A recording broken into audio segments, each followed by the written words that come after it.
আমি ছোটবেলায় আমার 7 বছর বয়স পর্যন্ত কাটছে গ্রামের বাড়িতে।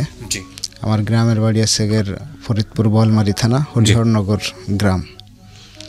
তা ওইখানে আমার বাবা তখন গ্রাম্য রাজনীতির কারণে উনি এলাকার থেকে বাইরে চলে যান চাকরির জন্য। আচ্ছা। তা উনি গ্রামের বাইরে থাকার কারণে, চাকরির সুবাদে বাইরে থাকার কারণে বাজার ঘাট যা ছিল অল এভরিথিংই সব কিছু আমারই দেখাশোনা করা লাগতো। আচ্ছা। ফ্যামিলিতে আমার দাদা এবং চাচা ওনরা ছিল এনটি গ্রুপে, আমার বাপ ছিল আলাদা একটা দলের সাথে। আচ্ছা। যার কারণে ওনার বাইরে থাকা। আচ্ছা। তাই সেই সুবাদে আমার ফ্যামিলিতে তখন মোটামুটি বোঝার মধ্যে আমিই বুঝতাম। আচ্ছা। বয়স কত তখন আপনার? তখন 6-7 হবে। 6-7 বছর বয়স। ওকে। তখন থেকেই বাজারের টুকটাক সংসারে যা লাগতো আমার নিজেরই কিনতে, আপনি নিজেই করতেন? অতএব সেই হিসাবে আমি বাজারে গেছি অনেক আগেই, মানে সব কিছুই আমি করি। তো তখন ওইখান থেকে যে কোনো সমস্যায়, কারণ একাকিত্বটা আমাদের তখন থেকেই শুরু, যার কারণে আম্মা অনেকই করার পরে আব্বার কর্মস্থলে চলে আসে। আচ্ছা।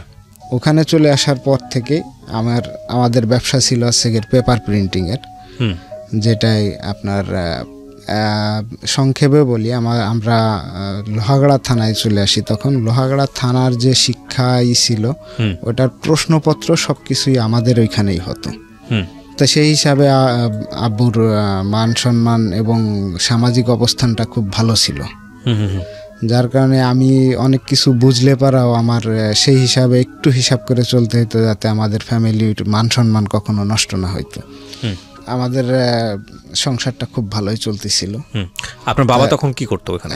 তখন এই পেপার প্রিন্টিং এর ব্যবসা চলে। আচ্ছা আচ্ছা। এবং খুব ভালোভাবেই চলতেছিল। আপনারা তখন কি, মানে আপনার ভাই বোন আপনি একাই? না, তখন আমরা 2 ভাই 1 বোন। আচ্ছা। তো বাবা তখন কোথায় থাকতো? বাবা তখন এই লোহাগড়া থানাতেই, নড়াইল জেলাতে। নড়াইল জেলা। আপনারা ফরিদপুর থেকে নড়াইলে আসলেন? জি জি। আচ্ছা। তারপর? তা ওখানে আসার পরে যা খুব ভালো ছিলাম। তখন আমি যখন দোকানে যাইতাম আমাদের পেপার প্রিন্টিংয়ের, তখন ওইখানে সব স্যারদের সাথে খুব ভালো একটা সম্পর্ক হয়ে যায়। তখন আপনার একটা সমিতি ছিল, শিক্ষা সমিতি, ওইটাতে মোট 28টা হাই স্কুল জড়িত ছিল। তো এইগুলো সব প্রশ্নপত্রই আমাদের ওইখান থেকেই প্রিন্ট হইতো।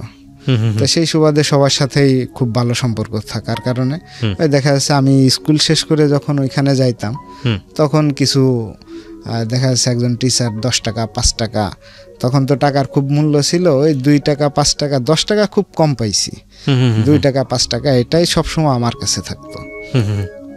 তা আমি আমার আম্মারে খুব ভালোবাসতাম। আমার আম্মার পরে আমার ছোট ভাই ছিল, ওনারে আমি প্রচণ্ড ভালোবাসতাম। আচ্ছা। এই 2টা ব্যক্তি ছিল আমার লাইফের সব কিছু।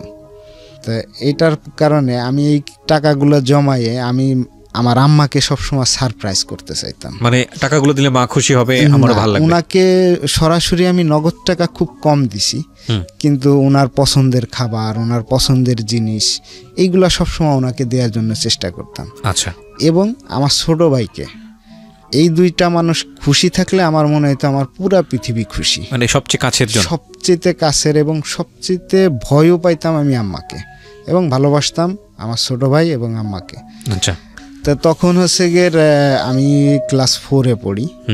তা দেখা যাচ্ছে মান্থলি আমার কাছে 150 টাকা হয়ে যেত, কিন্তু যেটা খরচ করার মতো অ্যাবিলিটি আমার ছিল না, আমি খরচ করতে পারতাম না।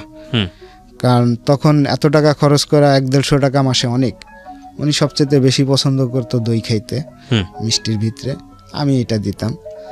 আর দেখা যাচ্ছে যে ঘরের যত ফার্নিচার তখন ছিল, এটার অধিকাংশ আমার টাকার থেকে কেনা। আচ্ছা আচ্ছা।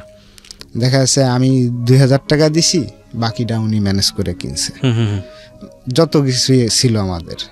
কিন্তু আমার সব সময় একটাই ছিল যে আমি মানে সত্যটা বলতে কেন জানি একটু ভয় পাইতাম। আচ্ছা। সিরিয়াস বিষয় সত্য কথা বলতে আমি খুবই ভয় পাইতাম।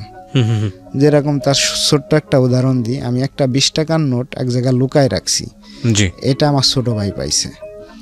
ছোট ভাই পাইলে ও কিছু খাওয়া দাওয়া করার পরে যে দোকানে খাইতে গেছে, ওই দোকানদার আবার আমাদের খুব পরিচিত। তা তখন ও 20 টাকা নিয়ে যাওয়ার কারণে ওকে খাবার দিছে, কিন্তু সাথে করে আবার নিয়ে আসছে। আচ্ছা। আমাদের বাসায়। যে ও এত টাকা পাইলো কই। তখন আম্মা জিজ্ঞেস করলো যে তুমি কি চুরি করছো নাকি, না। তাহলে কোথায় পাইছো? তা ও নির্দিষ্ট যেইখানেই পাইছে ওইখানের কথাই বলছে যে আমি এইখানে পাইছি। তা আসলে তখন আমাদের ওইখানে আমরা তো ভাড়া থাকতাম, তা সব মিলায়ে আপনার 6-7টা পরিবার হবে। তা সবার কাছেই জিজ্ঞেস করলো যে কারোর টাকা হারাইছে কিনা, কিন্তু সবারই অ্যান্সার না, কারণ টাকাটা তো কারোর হারায় নাই, টাকাটা ছিল আমার। কিন্তু আমি তখন সাহস করে বলতে পারি নাই যে টাকাটা আমার, কারণ এইটা আমার ছিল না, সাহসটা তখন ছিল না। তা তখন ওকে খুব মারধর করলো। মারধর করার পরে নেক্সটে আমি একদিন বললাম যে আম্মা আসলে টাকাটা ছিল আমার, আমি এইভাবে টাকা জমাই তো, তা আমি গেলে পারা তো আমারে সবাই কম বেশি দেয়, তাই এই টাকাটা আমারই ছিল। তো তখন উনি বললো তুমি আমারে জানাইলা না কে? তা আমি বললাম আসলে আমি ভয় পেয়ে গেছিলাম খুব, আচ্ছা, আমি নার্ভাস ফিল করি। তাই এটা আমার ছোটোবেলার থেকে এখনও পর্যন্ত এই নার্ভাস ফিলটা এখনও কাজ করে। আচ্ছা, বাট এরকম খুব সুন্দরভাবেই চলতেছিল। তখন আমার এক চাচা ছিল, আমার চেয়ে ইমিডিয়েট হয়তো 4-5 বছরের বড় হইব। জি। তো তখন হচ্ছে গিয়ে ওনারে আমাদের এখানে নিয়ে আসা হইলো আমাদের ব্যবসার সাথে, নড়াইলে। তো তখন উনি আমাদের ওই নড়াইলের অধিকাংশ গ্রামই হচ্ছে গিয়ে খুব গ্যাঞ্জাম করে, মানে মারামারিতে খুব এক্সপার্ট, কিছু হইলেই খুব মারামারি করে, সঙ্গে সঙ্গে কথার আগে হাত চলে। জি। তা উনি আবার ওইখানের এক মেয়ের সাথে সম্পর্ক করে, আমার চাচা। আচ্ছা, যাকে নিয়ে আসলো? হ্যাঁ, যাকে নিয়ে আসলো। কিছুদিন পরে এক মেয়ের সাথে সম্পর্ক করে, এবং উনি আমার ক্লাসমেট। ক্লাসমেটের সাথে সম্পর্ক করে? তখন আপনি কোন ক্লাসে পড়েন? তখন হচ্ছে গিয়ে ক্লাস 8-এ। আচ্ছা আচ্ছা। ক্লাস 8-এ তখন হচ্ছে গিয়ে উনি সম্পর্ক করলো, এবং সম্পর্ক করে এক পর্যায়ে নিয়েই চলে গেল। নিয়ে চলে যাওয়ার কারণে চাচার সাথে আমার আব্বুর খুব বাজে একটা সম্পর্ক হয়, কেউ কারোর সাথে যোগাযোগ রাখে না। এই পর্যায়ে তখন চাচা আমাদেরকে ব্যবসায়িকভাবে অনেক ক্ষতি করে যায়, যেটা উনি তো যে মেয়েকে নিয়ে গেছে ওইটা ছিল স্থানীয় একটা মেয়ে, যার কারণে আমরা ব্যবসা। চাচা কি আপন চাচা ছিল? হ্যাঁ, জি। আর কিসের ব্যবসা ছিল যেন আপনার বাবা? আমাদের পেপার প্রিন্টিং এর ব্যবসা ছিল। ওকে। তো তখন ব্যবসায়িকভাবে একটু মানে আমরা দুর্বল হয়ে পড়ি, এবং দুর্বল হয়ে পড়ার কারণে মানে একটু সমস্যা হয়। তখন আমি যখন ক্লাস 8-এ পড়ি, তখন আমি অঙ্কে আবার খুব ভালো ছাত্র ছিলাম। আমি ক্লাস 8-এই আপনার 98 মার্ক পাই। আচ্ছা, অঙ্কে। তো তখন হচ্ছে গিয়ে আমার এক টিচার ছিল, উনি আমাকে বলল যে প্রশ্ন তো তোদের ওইখানেই হয়, তো তোরা 98 পাবি না, পাবে কে? আমার ছেলে। ও আচ্ছা আচ্ছা আচ্ছা, তো কষ্ট লাগার মতো কথা। তখন কষ্ট বলতে ভাই, আমি তখন থেকে লেখাপড়া এমনভাবে লুজ দিলাম যে আমার কোনো রকম টাইনে টুনে পাশ হলেই আমার চলবো। আচ্ছা, এটা আপনি কষ্ট পেয়ে কাজটা করলেন? কষ্ট পেয়ে, ওই যে বললাম না যে আমার জীবনটা হচ্ছে একা, মানে নিজের ভিতরে রাগ পুষে রাখা, কারোর সাথে শেয়ার করতেন না কারোর সাথে। এই ঘটনা আপনার ক্লাস 7 না কত, কোন ক্লাসে ঘটলো? 8-এ। ক্লাস 8-এ ঘটলো। তো আপনি তো এটা বাসায় বলতে পারতেন? এটা আসলে বাসায় বললে হয়তো আব্বা ব্যবসা বন্ধ করে দিব।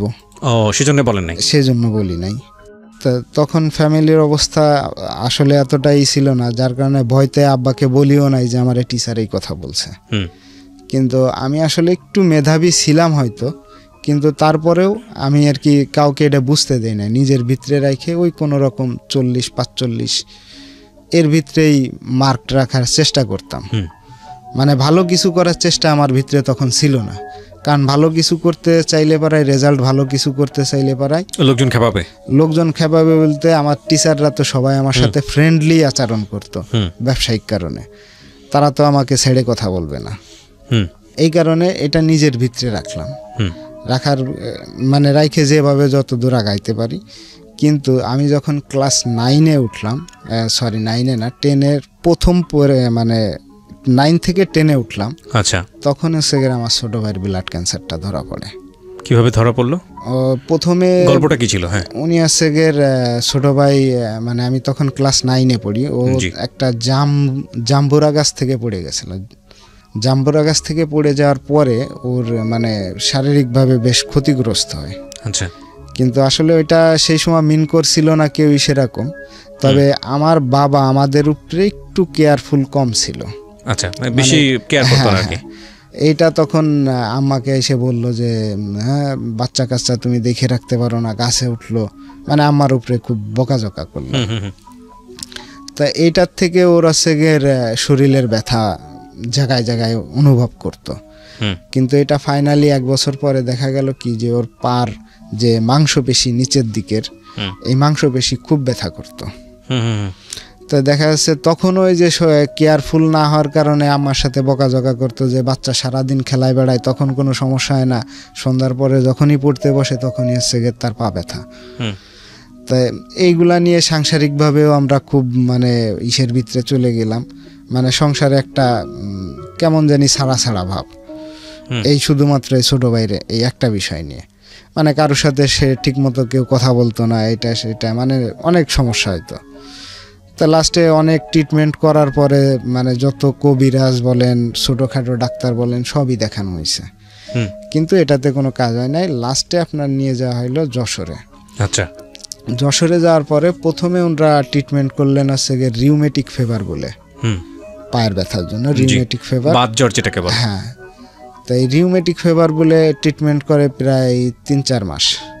আচ্ছা, কিন্তু ততক্ষণে হচ্ছে গিয়ে আমাদের খুব দেরি হয়ে যায়, কারণ এদিক থেকে অর্থনৈতিক অবস্থা বেশি ভালো না থাকার কারণে এবং সঠিক যে চিকিৎসা ব্যবস্থায় যে সঠিক ধাপটা এগোনোর এই ধাপটা আমরা আগাইতে পারি নাই। মানে আসলে কারোর সাথে পরামর্শ করে কোথায় গেলে ভালো হইতো এরকম কিছু না হওয়ার কারণেই হচ্ছে গিয়ে এই সমস্যাটা হয়। আমরা লাস্টে ওকে নিয়ে গেলাম হচ্ছে গিয়ে আপনার খুলনা 250 বেডে, এবং খুলনা 250 বেডে নিয়ে যাওয়ার পরে ওনার ধরা পড়লো হচ্ছে গিয়ে ব্লাড ক্যান্সার। কত বছর বয়স তখন? তখন হচ্ছে গিয়ে ওর 11 বছর বয়স।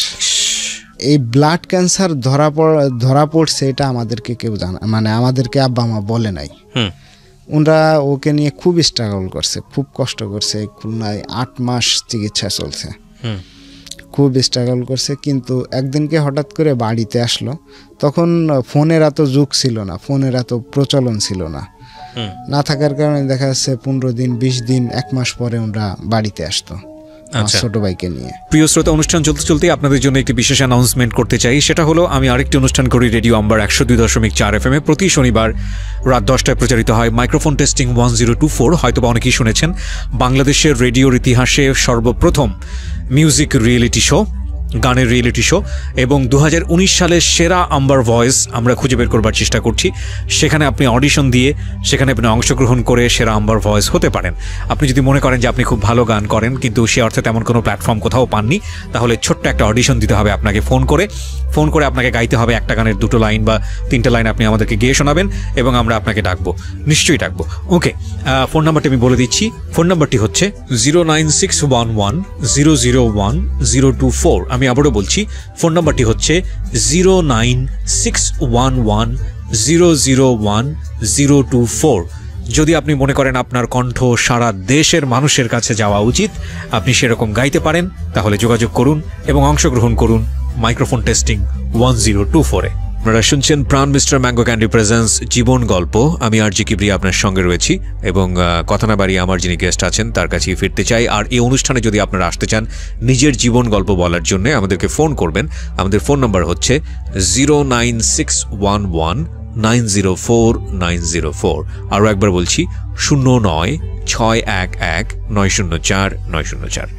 যেখানে আমরা ছিলাম তারপর কি হলো? তো তখন হচ্ছে গিয়ে ও ব্যথায় খুব চিৎকার চেঁচামেচি করতো। আসলে এটা আমি মেন্টালিটি নিতে পারতাম না, যে কারণে আমি চেষ্টা করতাম অধিকাংশ সময় ঘরের বাইরে থাকার জন্য, কারণ আমি এটা মেন্টালিটিভাবে কোনোভাবেই নিতে পারতাম না। মানে মনে হতো যে আমি পাগল হয়ে যাচ্ছি। তা অধিকাংশ সময় চেষ্টা করতাম বাড়ির বাইরে থাকার কারণ এইটার জন্য আমি আবার আমার ফ্যামিলির কাছে আরো বেশি খারাপ হয়ে যাচ্ছি। মানে বাসায় ফিরলে আপনার ভালো লাগতো না, ভালো লাগতো না, কারণ ও সব সময় চিৎকার চেঁচামেচি করতো এবং ওর দেখা যাচ্ছে হাত টিপে দাও, পাও টিপে দাও, এটা মানে তার সেবা যত্ন করতে হবে। কিন্তু আমার এইটা করাতে কোনো দুঃখ ছিল না, কিন্তু ওর চিৎকারটা আমি শুনতে পারতাম না। আমি কখনো মানুষের আর্তনাদ শুনতে পারি না। সবচেয়ে পছন্দের একজন, আর সবচেয়ে আমার পছন্দের একজন। তা আমাদের মাঝখানে একটা কথা করে গেছি, আমার আবার ভিডিও গেমস খেলার খুব নেশা ছিল। আমি খুব ভিডিও গেমস খেলতাম। তা ছোটো ভাই ওরেও নিয়ে যাইতাম মাঝে মধ্যে। তা তখন তো আর আমি জানতাম না যে ওর ব্লাড ক্যান্সার ধরা পড়ছে।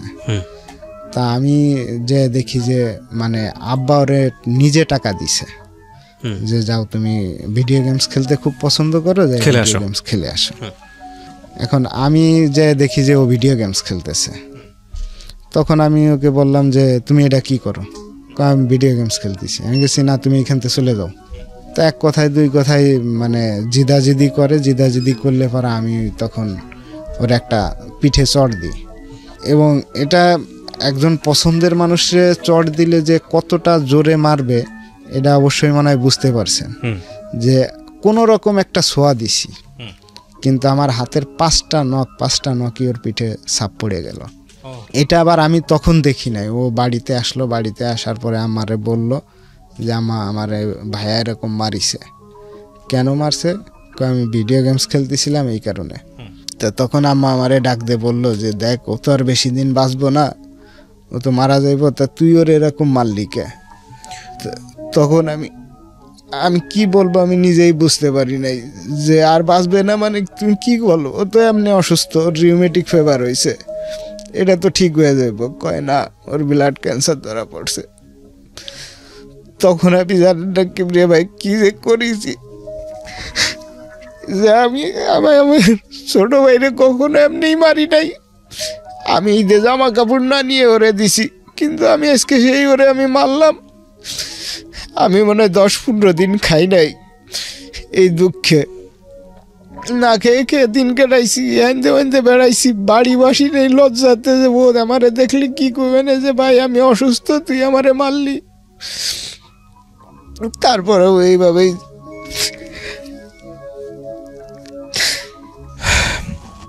এখানে খুব মর্মান্তিক একটা বিষয় আছে প্রিয় শ্রোতা, আপনাদেরকে ওই জিনিসটা ফিল করতে হবে, এবং আপনারা ফিল করছেনও। ইনফ্যাক্ট আমি মনে করি খুব পছন্দের একটা মানুষ, 10-11 বছর বয়স। আপনার সাথে আপনার ভাইয়ের বয়সের পার্থক্য কত? তখন মিনিমাম 14-15 বছর তো হবে।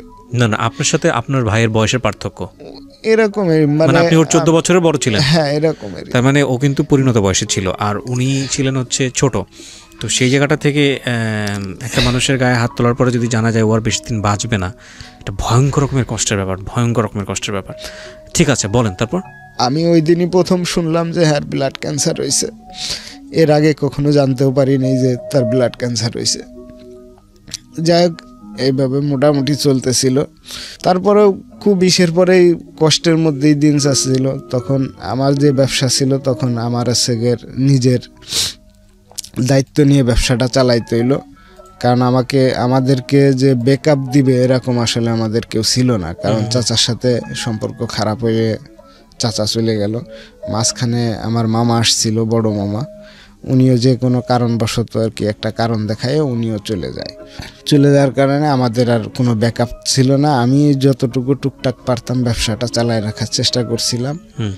আর ওর ট্রিটমেন্ট তখন খুলনা 250 বেডে চলতেছিল। তা এর ভিতরে আপনার দেখা যাচ্ছে একদিনকে আর কি বললো যে বাড়িতে আসছে, তখন একদিনকে বললো যে আম্মা আমি তো পোলাও খাবো। তখন আম্মা কেন জানি ওই দিনকে পোলাওটা রান্না করে নাই। আমি নিজেও বলতে পারবো না যে কেন উনি ওই দিনকে পোলাও রান্ধে নাই। তো তখন সেগের আমার পরের দিন বলল যে ভাইয়া আমি পোলাও খাইতে চেয়েছিলাম, দেখছো আম্মা আমার সাথে রাগ করে পোলাও বানাইলো না। আর ওইখান থেকে শুরু করে আমি আজ পর্যন্ত পোলাও খাই না।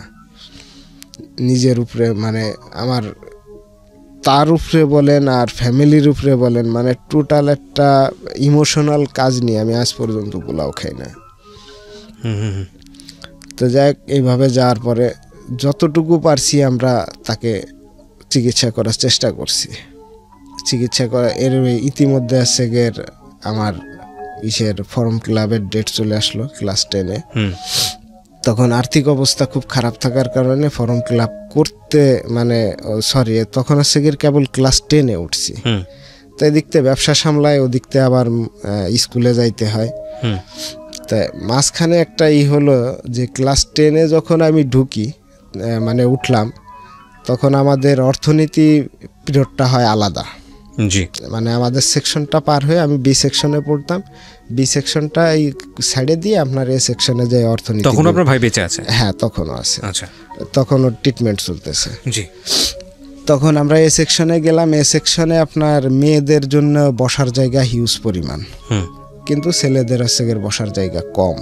আচ্ছা, আমরা টোটালে 5টা বেঞ্চ ছিল, 5টা বেঞ্চে 5 25 জন বসতে পারতো। আচ্ছা, আর সেই হিসাবে মেয়েরা প্রায় 40-45 জন বসতে পারতো। আচ্ছা, কিন্তু তারপরেও এই দিনকে আপনার মেয়েদের উপস্থিতি ছিল অনেক বেশি, হুম, আর আমাদের ছেলেদের উপস্থিতি একটু কম। তা আমরা 4টা বেঞ্চে বসি, আর একটা বেঞ্চ ছেড়ে দিই মেয়েদের জন্য। আচ্ছা, তা আমরা যে আপনার 4টা বেঞ্চে বসলে পরে একটা বেঞ্চে আপনার 7 জন বসা লাগছে। হুম, এখন 7 জন বসতে গেলে দেখা যাচ্ছে কি দুই পাশে যে 2 জন বসে আছে এদেরকে আপনার পা বাইরে দিতে হবে বেঞ্চের বাইরে। হুম, হুম, হুম, তা মাঝখানে গ্যাপ কম থাকার কারণে আমার একটা বেস্ট ফ্রেন্ড ছিল, নাম হচ্ছে তরিকুল। তা ও হচ্ছে গিয়ে এক সাইডে বসছে, ডাইন সাইডে। জি, তা ওকে আমি বললাম যে তরিকুল তুমি এক কাজ করো, তুমি একটা পা বাইরে দাও। হুম, হুম, হুম, তা মাঝখানে আবার চলাচলের রাস্তা কম হওয়ার কারণে পাশে যে মেয়েটা বসছিল ওই মেয়েটার নাম ছিল হচ্ছে রূপা। হুম, তা ও আবার জিদ করে কি করলো আমাদের সাথে জিদ করে ও একটা পা বাইর করে দিল। এখন বাইর করে দেওয়ার কারণে দেখা যাচ্ছে কি যে 2 জনের পা মানে মিশে গেছে। তা এইটা নিয়ে এক কথায় 2 কথায় আমি তরিকুলকে বললাম কি যে তরিকুল এক কাজ করো, যদি বেশি করে তুমি পায়ে লাথি মারো। আমি জাস্ট শুধু এই কথাটুকুই বলছি। তো ইতিমধ্যে স্যার ঢুকছে, স্যার ঢুকলে পরা সবাই দাঁড়ায় সম্মান করলাম। সম্মান করার পরে সবাই বসে পড়ছি, কিন্তু এই রূপা আর বসে না। তখন স্যারে জিজ্ঞেস করলো কি ব্যাপার তুমি বসো না কা? তো তখন সে আমাদের বেঞ্চটা দেখাইয়ে বললো যে স্যার আমার এই বেঞ্চ থেকে বাজে কথা বলা হয়েছে। তা তখন স্যার আসলো, এসে জিজ্ঞেস করলো যে কি ব্যাপার, এইখান থেকে কে বাজে কথা বলছো? তো আমরা তো আসলে আমিও বাজে কথা বলি নাই, কারণ এটা তো আমার মনে হয় না যে বাজে কথার ভিতরে পড়ে। তা তখন স্যার এক এক করে সবাইরে জিজ্ঞেস করলো, সবাই একই কথা বললো যে না কেউ বাজে কথা বলে নাই। তখন আমাদের এই 7 জনকেই খুব পিটাইলো স্যারে, যে যখন স্বীকার করবি না তখন এটা সবাইরই শাস্তি। ওকে। তা তখন সবাইকে মারলে পরে আমরা বেরোইলাম। বেরোয় আসলে মানে নিজেরাই কথা বলতেছি যে আসলে কে বাজে কথাটা বললো। তা আমরা আর ভাইবে পাইলাম না। তা পরে আর কি আমাকে রূপা বলতেছে, দেখছস একটু ফাজলেমি করছিস, তার পরিণতি কি হয়েছে, আমার সাথে আর টক্কর দিবি? তা আমি ওকে আর ভালো মন্দ কিছু বললাম না, কিন্তু ও সারা স্কুলে এটা বলে বেড়াইলো যে আমার সাথে ফাজলেমি করার ফল পাইছে ওরা। তা তখন আমার মনে মনে খুব ক্ষোভ হইল যে একে মানে কিছু একটা করবই। তা আসলে আমি মানসিকভাবে অতটা না, যে মানে নির্দয় না যে একজনকে চাইলেই হুট করে মারবো। কিন্তু ওই দিনকে এত রাগ হয়েছে যে মানে কিছু মাথায় কাজ করতেছে না। পরে আমি তাকে থাকা শুরু করলাম যে আসলে কবে পাবো। তা আমি যেখানে ইংলিশ টিচারের কাছে প্রাইভেট পড়তাম, ও তার পাশেই আর এক স্যারের কাছে প্রাইভেট পড়তে যাইতো। তা সেই স্যারের কাছে তখন পাটের সিজন, পাশে আবার পাট ক্ষেত আছে। ছুরি নিলাম, নিয়ে পরে কইলাম যে ওরা আজকে আমি এটা কুবাবই, মানে মেয়েটাকে? হ্যাঁ মেয়েটাকে, যেহেতু গায়ে, কারণ ও স্কুলে বললো কে, আর যা হয়েছে এটা তো ক্লাসরুমেই শেষ হয়ে যাওয়ার। কোন ক্লাসের ঘটনা এটা? এটা হচ্ছে ক্লাস 10-এর শুরু। ক্লাস 10-এর শুরু, ওকে। তারপর তা আমার একটা ছিল যে যা হয়েছে এটা তো এনাফ, এটা তো বাইরে কারোর কাছে বলার মতো কোনো কিছু না। আর যেহেতু আমরা বিষয়টা বুঝিই নাই যে কি অপরাধে মার খেলাম, কিন্তু ও এটারে মানে অন্যভাবেই করে বলল যে আমার এটা বলছে, আমি এই কারণে স্যাররে বলছি, স্যার খুব মার দিছে। তা তখন রাগ হওয়ার কারণে একটা ছুরি নিয়ে গেলাম। যাওয়ার পরে কিছু লোক আসার কারণে আমি মানে যাওয়ার পথে ওকে কিছু বলতে পারলাম না, কিন্তু ফেরার পথটা ছিল আপনার ওই দিনকে প্রায় 12টার কাছাকাছি হবে, দুপুর। স্কুল বন্ধ ছিল, দুপুর 12টার দিকে আর কি ও ফিরতেছিল। তা তখন আমি ওর সামনে গেলাম, সামনে যে ছুরিটা বেরও করছি, বের করে ওকে বললাম যে এখন যদি তোরে আমি এটাতে কুবাই তুই কি করতে পারবি?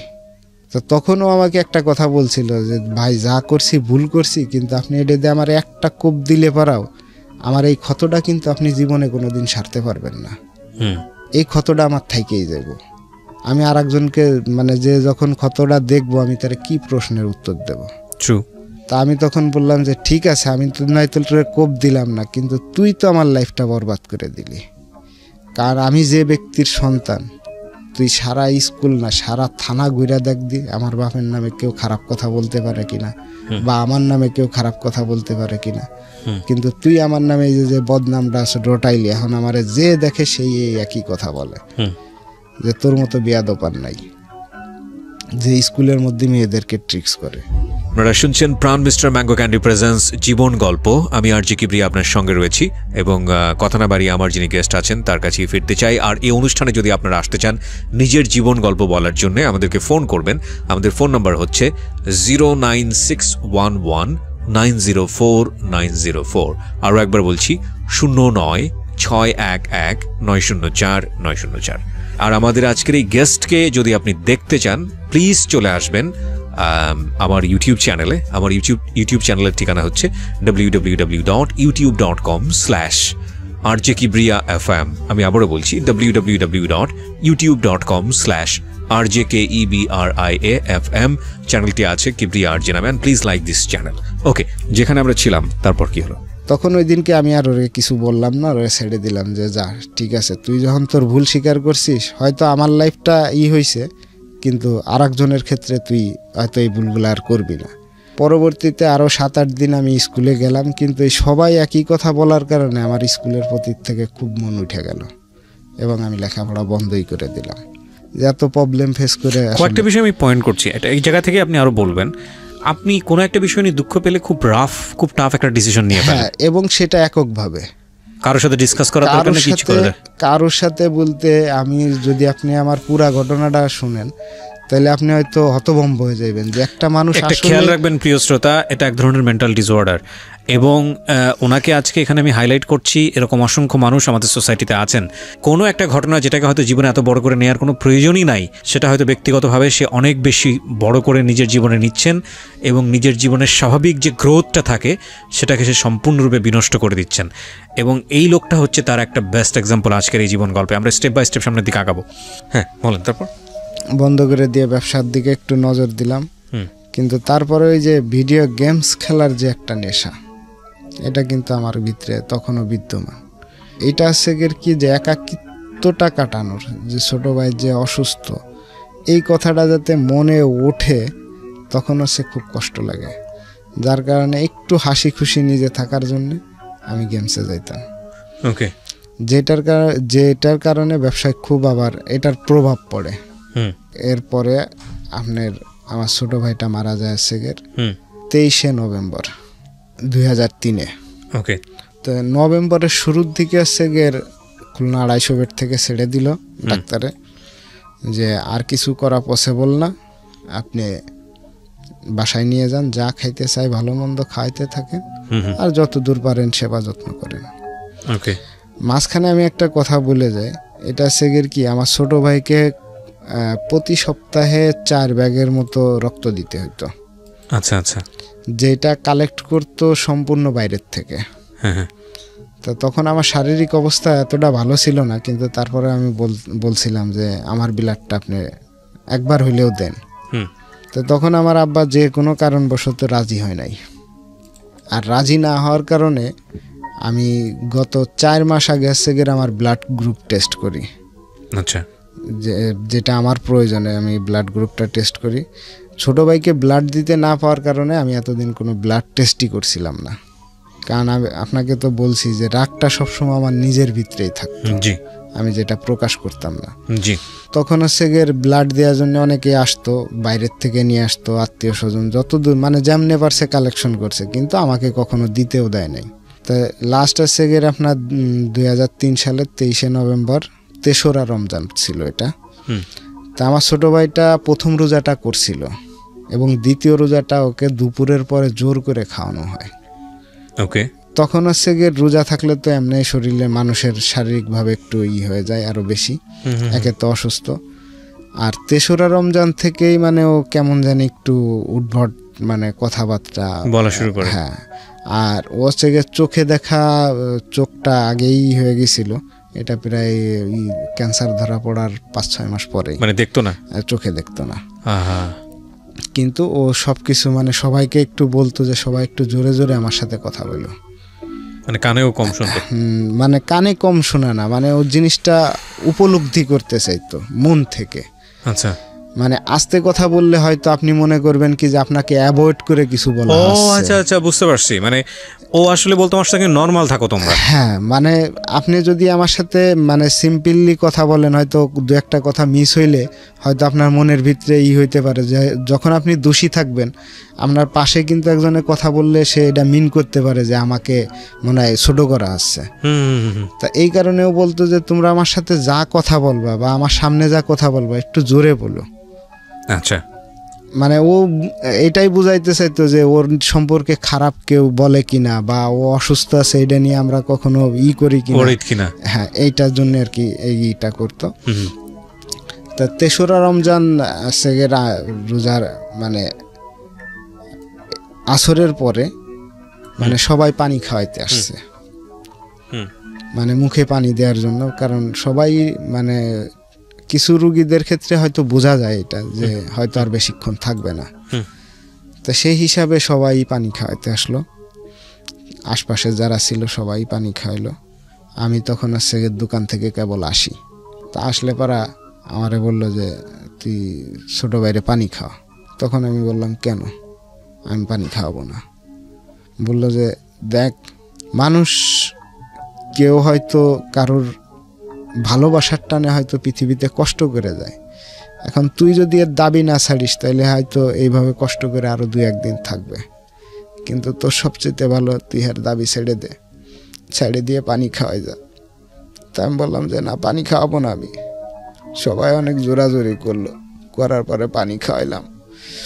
ইতিমধ্যে সেগের মাগরিবের সময় কাছায় আসলো।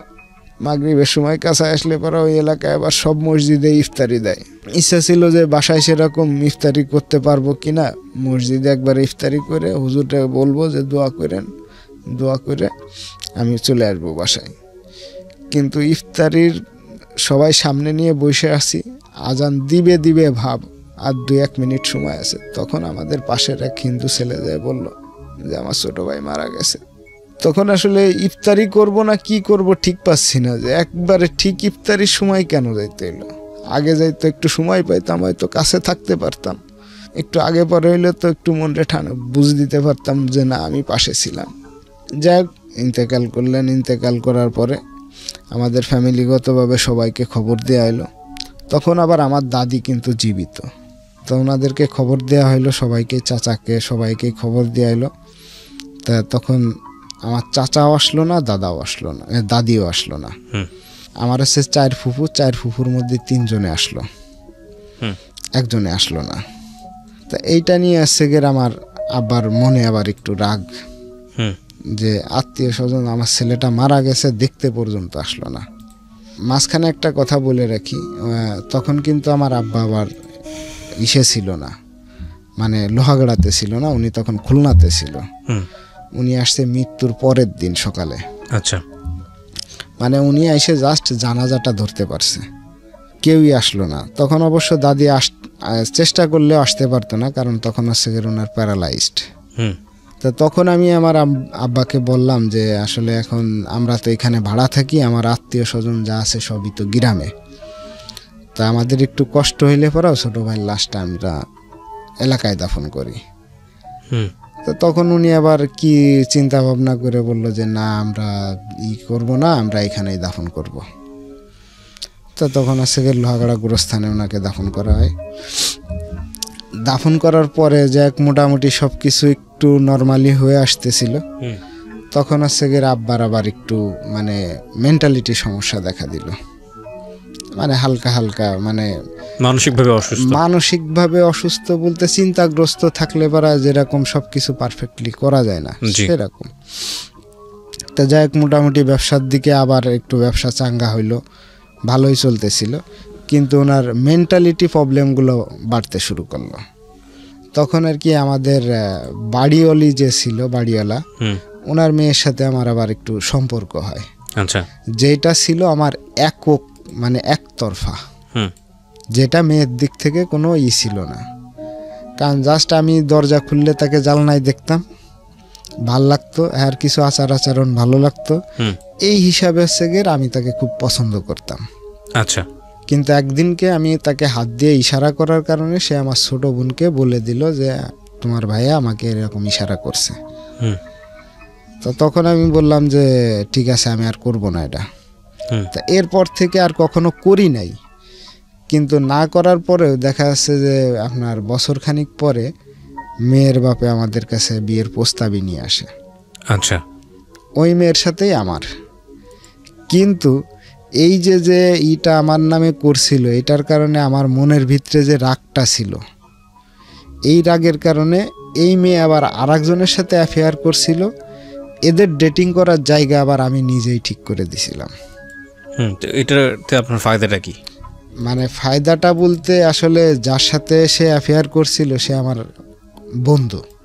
হ্যাঁ, এখন আমি তার সাথে সম্পর্ক করতে চাইছিলাম, এটা আমার বাসায় জানাই দিব এই ভয় দেখানোর কারণে আমি ওদেরটা মানে মাইনে নিয়েছিলাম যে ঠিক আছে তোমরা ডেটিং করো, যে okay it's not that much important. হ্যাঁ, কিন্তু যখন আমি 1 সপ্তাহ আগে ডেটিং করাইলাম, 1 সপ্তাহ পরে দেখা যাচ্ছে যে মেয়ের বাপে আসছে বিয়ের প্রস্তাব নিয়ে, যে ছেলেকে বিদেশ পাঠায় দিবে, ব্যবসার জন্য টাকা দিবে এবং এখানে বাড়ি করার জন্যও কিছু টাকা দিবে। তখন আমার মাথায় ঢুকলো যে আমি কেবল 1 সপ্তাহ হয় নাই মেয়েকে আরেকজনের সাথে ডেটিং করতে দিছি, আমি কেন একে এখন বিয়ে করতে যাব? এখন আমি তো আর কাউকে বলতে পারতেছি না, আব্বাকেও না মাকেও না, তারা তো দুইজনই এক পায়ে রাজি, যে স্থানীয় লোক মানে তারা এক পায়ে রাজি। এখন আমি ভিতরে ভিতরে জ্বলে মরতেছি। তা তখন আমি বললাম যে না, এই বিয়ে আমার দ্বারা করা সম্ভব না। তখন মেয়ের বাপে বলল কি 400 টাকার ঘর ভাড়া 1100 টাকা করলো এবং সময় দিল 4 মাস, যে 4 মাসের ভিতরে তোমরা চলে যাবা। এখন 400 টাকার ঘর ভাড়া যখন 1100 টাকা হলো, তখন তার প্রশ্নই ওঠে না এখানে থাকার, 4 মাসই বা কেন থাকবো। তো তখন আমরা পরের মাসেই চলে গেলাম এখানে। ওইখান থেকে চলে যাওয়ার পরে এখন এর ভিতরে আবার ছোট বোনের বিয়ে হইলো। এই বিয়ের ক্ষেত্রেও আমি একটু দূরে ছিলাম, মানে কার সাথে কোথায় বিয়ে এই সম্পর্কে আবার আমি ততটা জানতাম না। তো যাক, বিয়ে হয়ে গেল, কিন্তু এদিক থেকে বাপের আবার মেন্টালিটি সমস্যা একটু বাড়তে থাকলো। বিয়ে কার হলো? ছোট বোনের মাঝখানে ছোট বোনের বিয়ে। হ্যাঁ, এখন এই বিয়ে হওয়ার পরে আমাদের মানে আর্থিক অবস্থা আবার একটু ভেঙে পড়ে। আবার আব্বা মানে আব্বু থাকার কারণে ব্যবসা ততটা আগাইতো না। এখন না আগাইলে পরা হঠাৎ একদিনকে ওইখানের এক স্থানীয় লোক বলতে উনি পৌরসভা হওয়ার পরে ফার্স্ট নির্বাচন হইব, ওনাকে আর কি আব্বা মারলো। কাকে? ওইখানের আপনার ওনার নাম ছিল পলিটিক্যালি একজনকে মারলো বলতে আপনার এই যে পোস্টার যে ছাপায়, এই পোস্টার ছাপানো নিয়ে আর কি একটু বাকবিতণ্ড হওয়ার কারণে ওনাকে মারলো। এখন মারলে পারা দেখা যাচ্ছে যে এটার প্রেশার খুব অনেক প্রেশার আসলো। এখন আমার এই যে বন্ধু বান্ধব যা আছে, আর মনে করেন যে আব্বুর যে ইসের কারণে যে একটা তৈরি হয়েছিল, এইটা দিয়ে ম্যানেজ করতে খুব কষ্ট হইতে লাগলো। আপনি ব্যাকআপ দিতে পারছিলেন না? মানে আপনি কি বোঝাচ্ছেন? মানে বাবার জন্য ব্যাকআপ দেওয়া? হ্যাঁ, মানে গ্যাঞ্জামটা একটু যেকোনোভাবে হোক মেটানোর জন্য। তখন আপনি কিসে পড়তেন? আমি আজকে তখন লেখাপড়া বাদ দিয়ে দিছি। ওই মেয়েটার ঘটনাকে কেন্দ্র করে লেখাপড়াটা বাদ দিয়ে দিছি? ওইখানেই বাদ দিয়ে দিছি। জি। তো এখন এই মীমাংসার জন্য মানে খুব কষ্ট হইতে লাগলো যে এটা কিভাবে মেটাবো, কারণ আমাদের ওইখানে কোনো আত্মীয় স্বজন ছিল না। যাক, পরে অনেক কিসের পরে এটা যাক একটু ঠান্ডা হলো, কিন্তু তার মাসখানিক পরে উনি আরেকজন পলিটিক্যাল লোকের গায়ে হাত দিল। আচ্ছা। তখন যে দেখা যাচ্ছে যে মানে এইটা আর কখনোই সামাল দেওয়া সম্ভব না আমার একার পক্ষে। তখন আমাদের পার্শ্ববর্তী মানে বেশ দূরে, প্রায় 10-12 কিলোমিটার দূরে আর কি এক আমার নানার বোন বিয়ে দেওয়া, ওনারা আবার খুব প্রভাবশালী ছিল। তা ওনাকে যে ঘটনাটা বললাম যে আসলে এই ব্যাপার এখন কি করা যায়, তো তখন ওনারা সেগের ঘটনাটা মিটাইলো। এখন আমি চিন্তা করলাম যে আমি যদি এখানে বিজনেস করতে যাই তাহলে এখানে আমাদের ফ্যামিলি সহ মরতে হবে। আচ্ছা। কারণ ওইখানে এইগুলা হর হামেশায় ঘটতেছে। তো তখন আমি চিন্তা করলাম যে আসলে এখন কি করা যায়।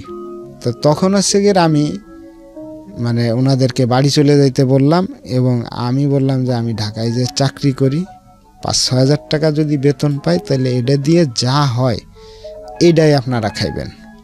আর তখন হচ্ছে গিয়ে আব্বার মানসিক অবস্থা আরও ভয়াবহ, মানে আরও খারাপ হয়ে গেছে।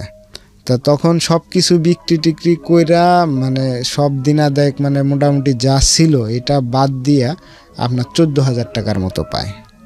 এটা হচ্ছে 2007 আর কি, 14,000 টাকা পায়। এইটা দিয়ে ওরা বাড়ি চলে যায়। তা বাড়ি যাওয়ার পরে আমি ওনাদেরকে বললাম যে 14,000 টাকা আছে, আপনারা এটা আমার বাড়ির উপরে কোনো রকম উপরে টিন দিয়ে মানে কোনো রকম ঘিরে আপনারা থাকেন, এরপরে আল্লাহ যদি দেয় আমি যদি কিছু করতে পারি করব আস্তে আস্তে। তা তখন আমার মামারা আর নানা নানি এখনও জীবিত আছে, ওরা বসে একটা সিদ্ধান্ত নিল কি যে না তুমি চাকরি করো, দেন ওরা আমার এখানে থাক, আমার এখানে খাওয়া দাওয়া করুক, আর তুমি যা কামাই করে দিতে পারো এটা দিয়ে আস্তে আস্তে বাড়ি ঘর দেব।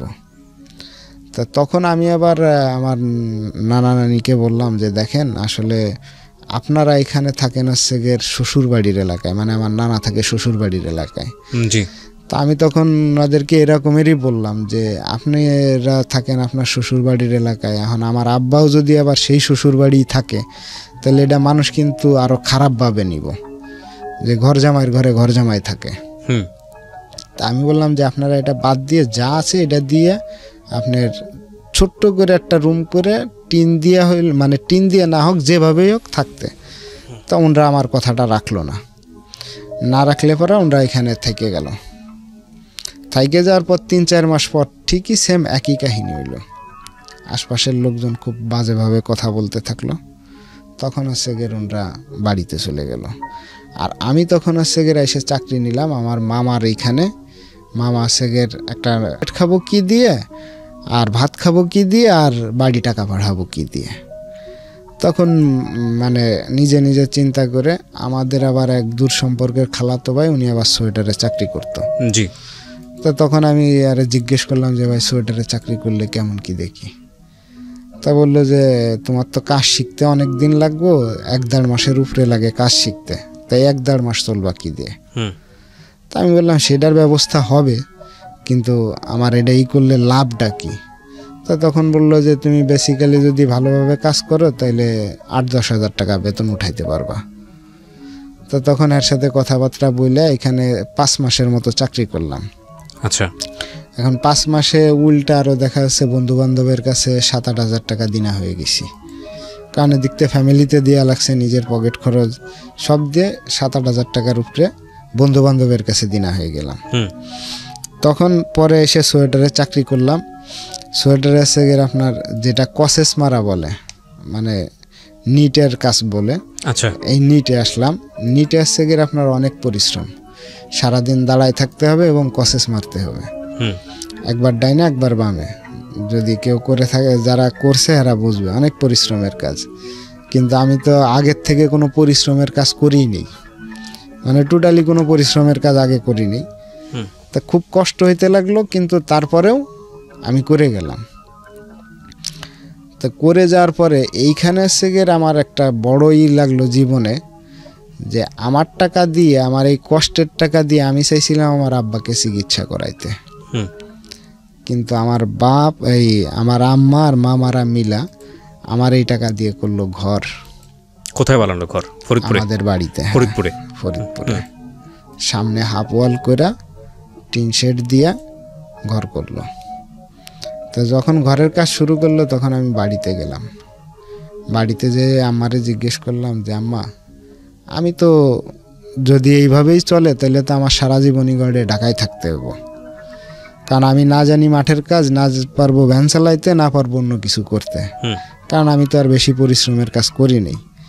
তা তুমি কোনো রকম একটা ঘর করো, করে থাকো আর আব্বারে চিকিৎসা করো। আচ্ছা। তা তখন আর কি আমার একটা বুঝ দিল যে তোর আব্বার চিকিৎসা তো হচ্ছেই, আর বাড়ি মেয়ে জামাই আসলে পরা তাকে বসতে দেব কোথায়, এরকম একটা দিয়ে আমারে বললো যে না, যেটা হচ্ছে খারাপ হচ্ছে না। তা আমি দেন এখন বললাম না যে আম্মাকে খুব ভালোবাসতাম, যার কারণে ওনার কথাটা আমি তখন আর মানে সামনাসামনি কোনো প্রতিবাদ করলাম না, কিন্তু মনের ভিতরে একটা রাগ এবং ক্ষোভ কিন্তু থেকেই গেল। কারণ আব্বার এদিকতে চিকিৎসা হচ্ছেই না, কারণ আপনার ঘর করতে যে প্রতি মাসে আমার 5,000 টাকা মামাকে দিতে হয় ঘর বাবদ। তখন আপনি কি করেন? তখন আছে আমি সোয়েটারে চাকরি করি। জি, মানে ঘর বাবদ যদি 5,000 টাকা নিয়ে যায়, আমি বাড়িতে পাঠাই 7-8 হাজার টাকা। ও, সর্বোচ্চ মানে আপনার মামার কাছ থেকে লোন নিয়েছিল, সেই লোনের টাকা শোধ করতে হয়। হ্যাঁ, মানে যে ঘরের যে টিন লাগবে এটা হচ্ছে গিয়ে মামার থেকে লোন করে নেওয়া। তো এখন আমি সর্বোচ্চ হচ্ছে 8,000 টাকা পাঠাইছি, আর অধিকাংশ হচ্ছে 7,000 টাকা। তা 7,000 টাকা আর 5,000 টাকা যদি ওনাকেই দিয়ে দেওয়া হয়, আর থাকবে কি? আর সেটাই দিয়ে আর ওনার চিকিৎসাই বা কি হবে? এখন আমি তো আর কিছু করতে পারবো না, আমার জাস্ট ইনকাম করে দেওয়ার দরকার, ইনকাম করে দিতাম। কিন্তু আমি সবসময় আল্লাহর কাছে বলতাম যে আল্লাহ ওনাদেরকে একটু দেন, সুখে শান্তিতে থেকে যাওয়ার সুযোগ দেন, কারণ ওনারা বাসায় একারাই থাকতো, মা এবং বাপ, বাড়িতে সেরকম কেউ আসা যাওয়া করতো না। তো এর ভিতরে আবার ছোট চাচা বিদেশ যাওয়ার জন্য পায়তারা শুরু করলো যে উনি বিদেশ যাব। তা তখন আব্বার অবস্থা বেশি ভালো না, একেবারেই খারাপ। তা চাচা এসে বলল যে এক কাজ করো, তোমার জমিটুকু আমারে দাও। তা আমি বললাম জমি দিয়ে কী করবেন? আমি বিদেশ যাব। তা আমি বললাম যে না, আপনি বিদেশ যাবেন, জমি লাগবো কেন? আপনার টাকা লাগলে টাকা চাইবেন, আমি না দিতে পারলে আপনি আমারে বলতে পারতেন যে বিল্লাল এইভাবে না এইভাবে করতে হবে, তুমি জমি বন্ধক রেখে আমারে টাকা দাও। তো যাই হোক, পরে তারা ফুফুরা এসা, মানে ফুফুর জামাইরা এসে আমারে প্রেশার দিয়ে এরা জমি নিল।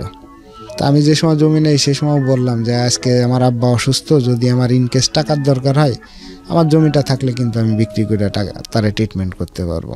তো যাই হোক, তারা কি বুঝছে জানি না, এইভাবেই তারা গেল।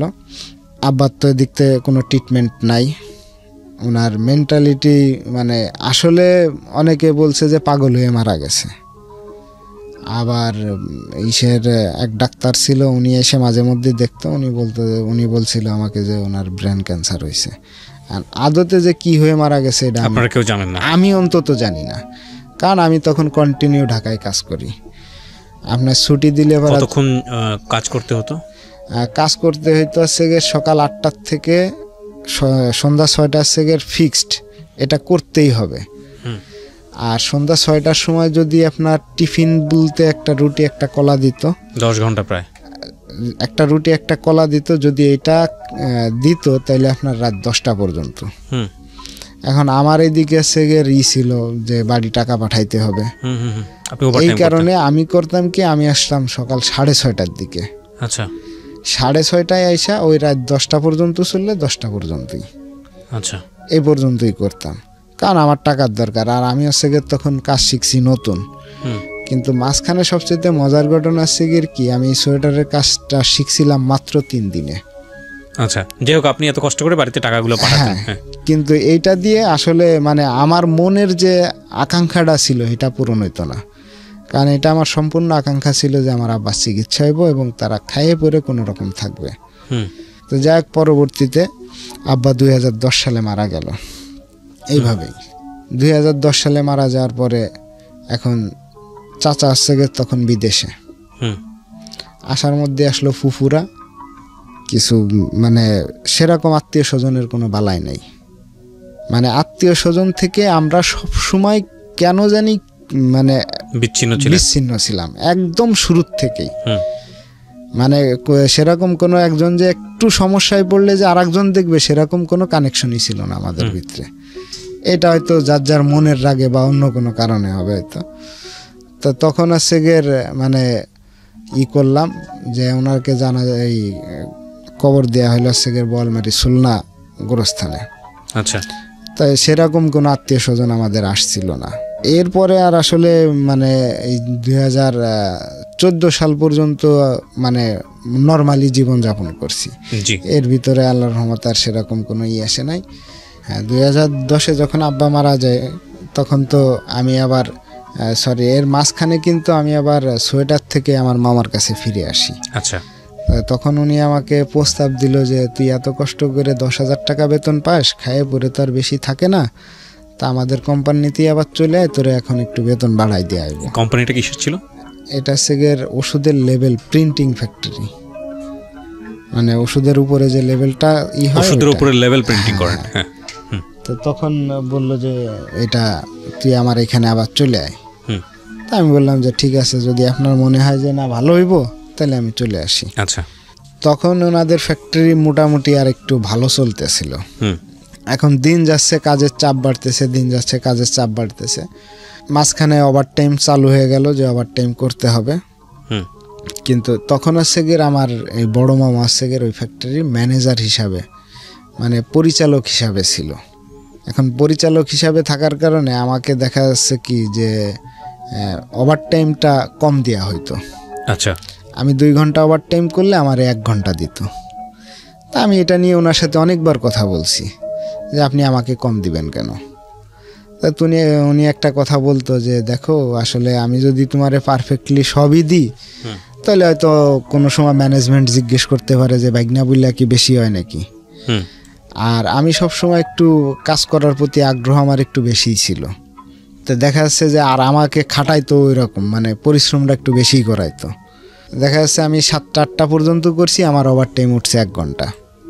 তো এটা নিয়ে ওনার সাথে আমি বহুবার কথা বলছি, মানে বড় মামা হইলেও মানে অনেক সময় তর্ক বিতর্ক হয়েছে এটা নিয়ে। তো উনি একটা কথাই বলতো যে আমি পারবো না, তুমি যা পারো করো গা। কিন্তু ফাইনালি দেখা যাচ্ছে কি যে আপনার ম্যানেজমেন্ট থেকে আমাকে একদিনকে ফোন দিল যে বিল্লাল, তুমি কি শ্বশুর বাড়ি বেড়াইতে আসছো না কোম্পানিতে চাকরি করতে আসছো? আচ্ছা। তা আমি তখন জিজ্ঞেস করলাম কেন স্যার? তা বলল যে সবাই ডিউটি শেষ করে প্রায় 100 ঘন্টার কাছাকাছি ওভারটাইম করে। আচ্ছা। আর তোমার সেইখানে আসছে গিয়ে ওভারটাইমের হার 15 ঘন্টা, 16 ঘন্টা, বড় জোর আসছে গিয়ে 30 ঘন্টা। তার মানে তুমি ফ্যাক্টরি কোনো ম্যানেজমেন্টের কথা তুমি শোনো না, তুমি তোমার খেয়াল খুশি মতো চলো। তখন আমি কাউকে কিচ্ছু না বলে বড় মামাকে খালি বললাম যে আপনি আমার রিজাইন লেটারটা লেখেন, আমি চাকরি করব না। তা এর আগে যে মামার সাথে এটা নিয়ে বাকবিতণ্ড অনেকবার হয়েছে, মানে এর কিছুদিন আগে আবার একটু ওনার সাথে বড় ধরনেরই বাকবিতণ্ড হয়। তা তখন আমি বললাম যে আপনি রিজাইন লেটার লেখেন, আমি চাকরি করব না। আমি ওনারে বলি নাই যে আমার ম্যানেজমেন্টের তো এই ফোন দিয়ে এই কথাটা বলছে। ঠিক আছে, হ্যাঁ। তারপর তা তখন উনি বললো যে না আমি পারবো না। তা ওনার পরে যে ছিল তারে বললাম যে আপনি একটা রিজাইন লেটার লিখে রাখেন, আমি কিন্তু চলে যাচ্ছি। তা আমি সাথে সাথে তখনই বেরোই গেলাম, কারণ আমার তো একসাথে সব দিকে মরার কোনো দরকার নাই। এদিক থেকে কাজ করব বেশি, ওদিক থেকে ম্যানেজমেন্ট আমাকে হেনস্থা করব। তো তখন আমি ওনার ফ্যাক্টরি থেকে চলে আসলাম, চলে এসে অন্য একটা ফ্যাক্টরিতে জয়েন করলাম, মোটামুটি এইখান থেকে বেশি স্যালারিতে। ওকে। কিন্তু এইখানে এসে একটা প্রবলেম হইল হচ্ছে গিয়ে, আমার আগে যে সিনিয়র যে লোক ছিল, সিনিয়র যে অপারেটর, আমি জয়েন করাতে তার চাকরি চলে যাচ্ছে।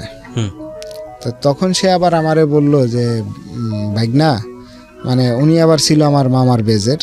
তো উনি বললো যে ভাইগনা, তোমার জন্য এখন চাকরি যদি আমার চলে যায়, আমি কেবল আসছি এখানে 3 মাস, তোমার মামিরে নিয়ে এখনো বাসা টাসা ভালো করে সেট আপ করতে পারি নাই, তা এখন কি করবা? তা আমি বললাম যে ঠিক আছে, আমি দেখতেছি তাহলে কি করা যায়। তা ওই কোম্পানির মালিক আবার খুব খারাপ ছিল। খারাপ বলতে কি, উনি একটু কিছু হইলে পারায় ওয়ার্কারের গায়ে হাত দিত, মানে ভয় ছিল এই দিক দিয়েও। তা তখন আমারে উনি এসে বললো যে বিল্লাল, ফ্যাক্টরির দায়িত্ব তোমার নিতে হইব, তুমি সব কিছু চালাইবা। তো তখন আমি ওনারে বললাম যে না স্যার, আমি এরকম পারবো না, আমারে সময় দিতে হবে। উনি বললো যে দিন কতদিন সময় নিবা? আমি বললাম যে 6 মাস দেখি তারপরে।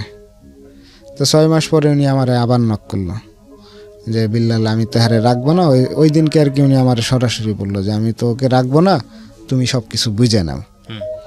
তা আমি তখন ওনাকে মানে এমনি বললাম যে স্যার, আসলে আপনার এত বড় ফ্যাক্টরি আমি একা দায়িত্ব নিয়ে চালাইতে পারবো না। তা উনি আমারে ভালো মন্দ কিছু না বইলা মানে চলে গেল। মানে এইটা নিয়ে এসে গিয়ে ওনার সাথে আমার একটু মন কালাকালি হইল।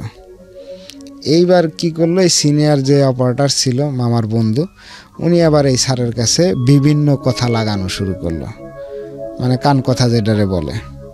এক পর্যায়ে ওইখান থেকে আমার চাকরি যাওয়ার আগে আমি চাকরিটা ছেড়ে দিলাম।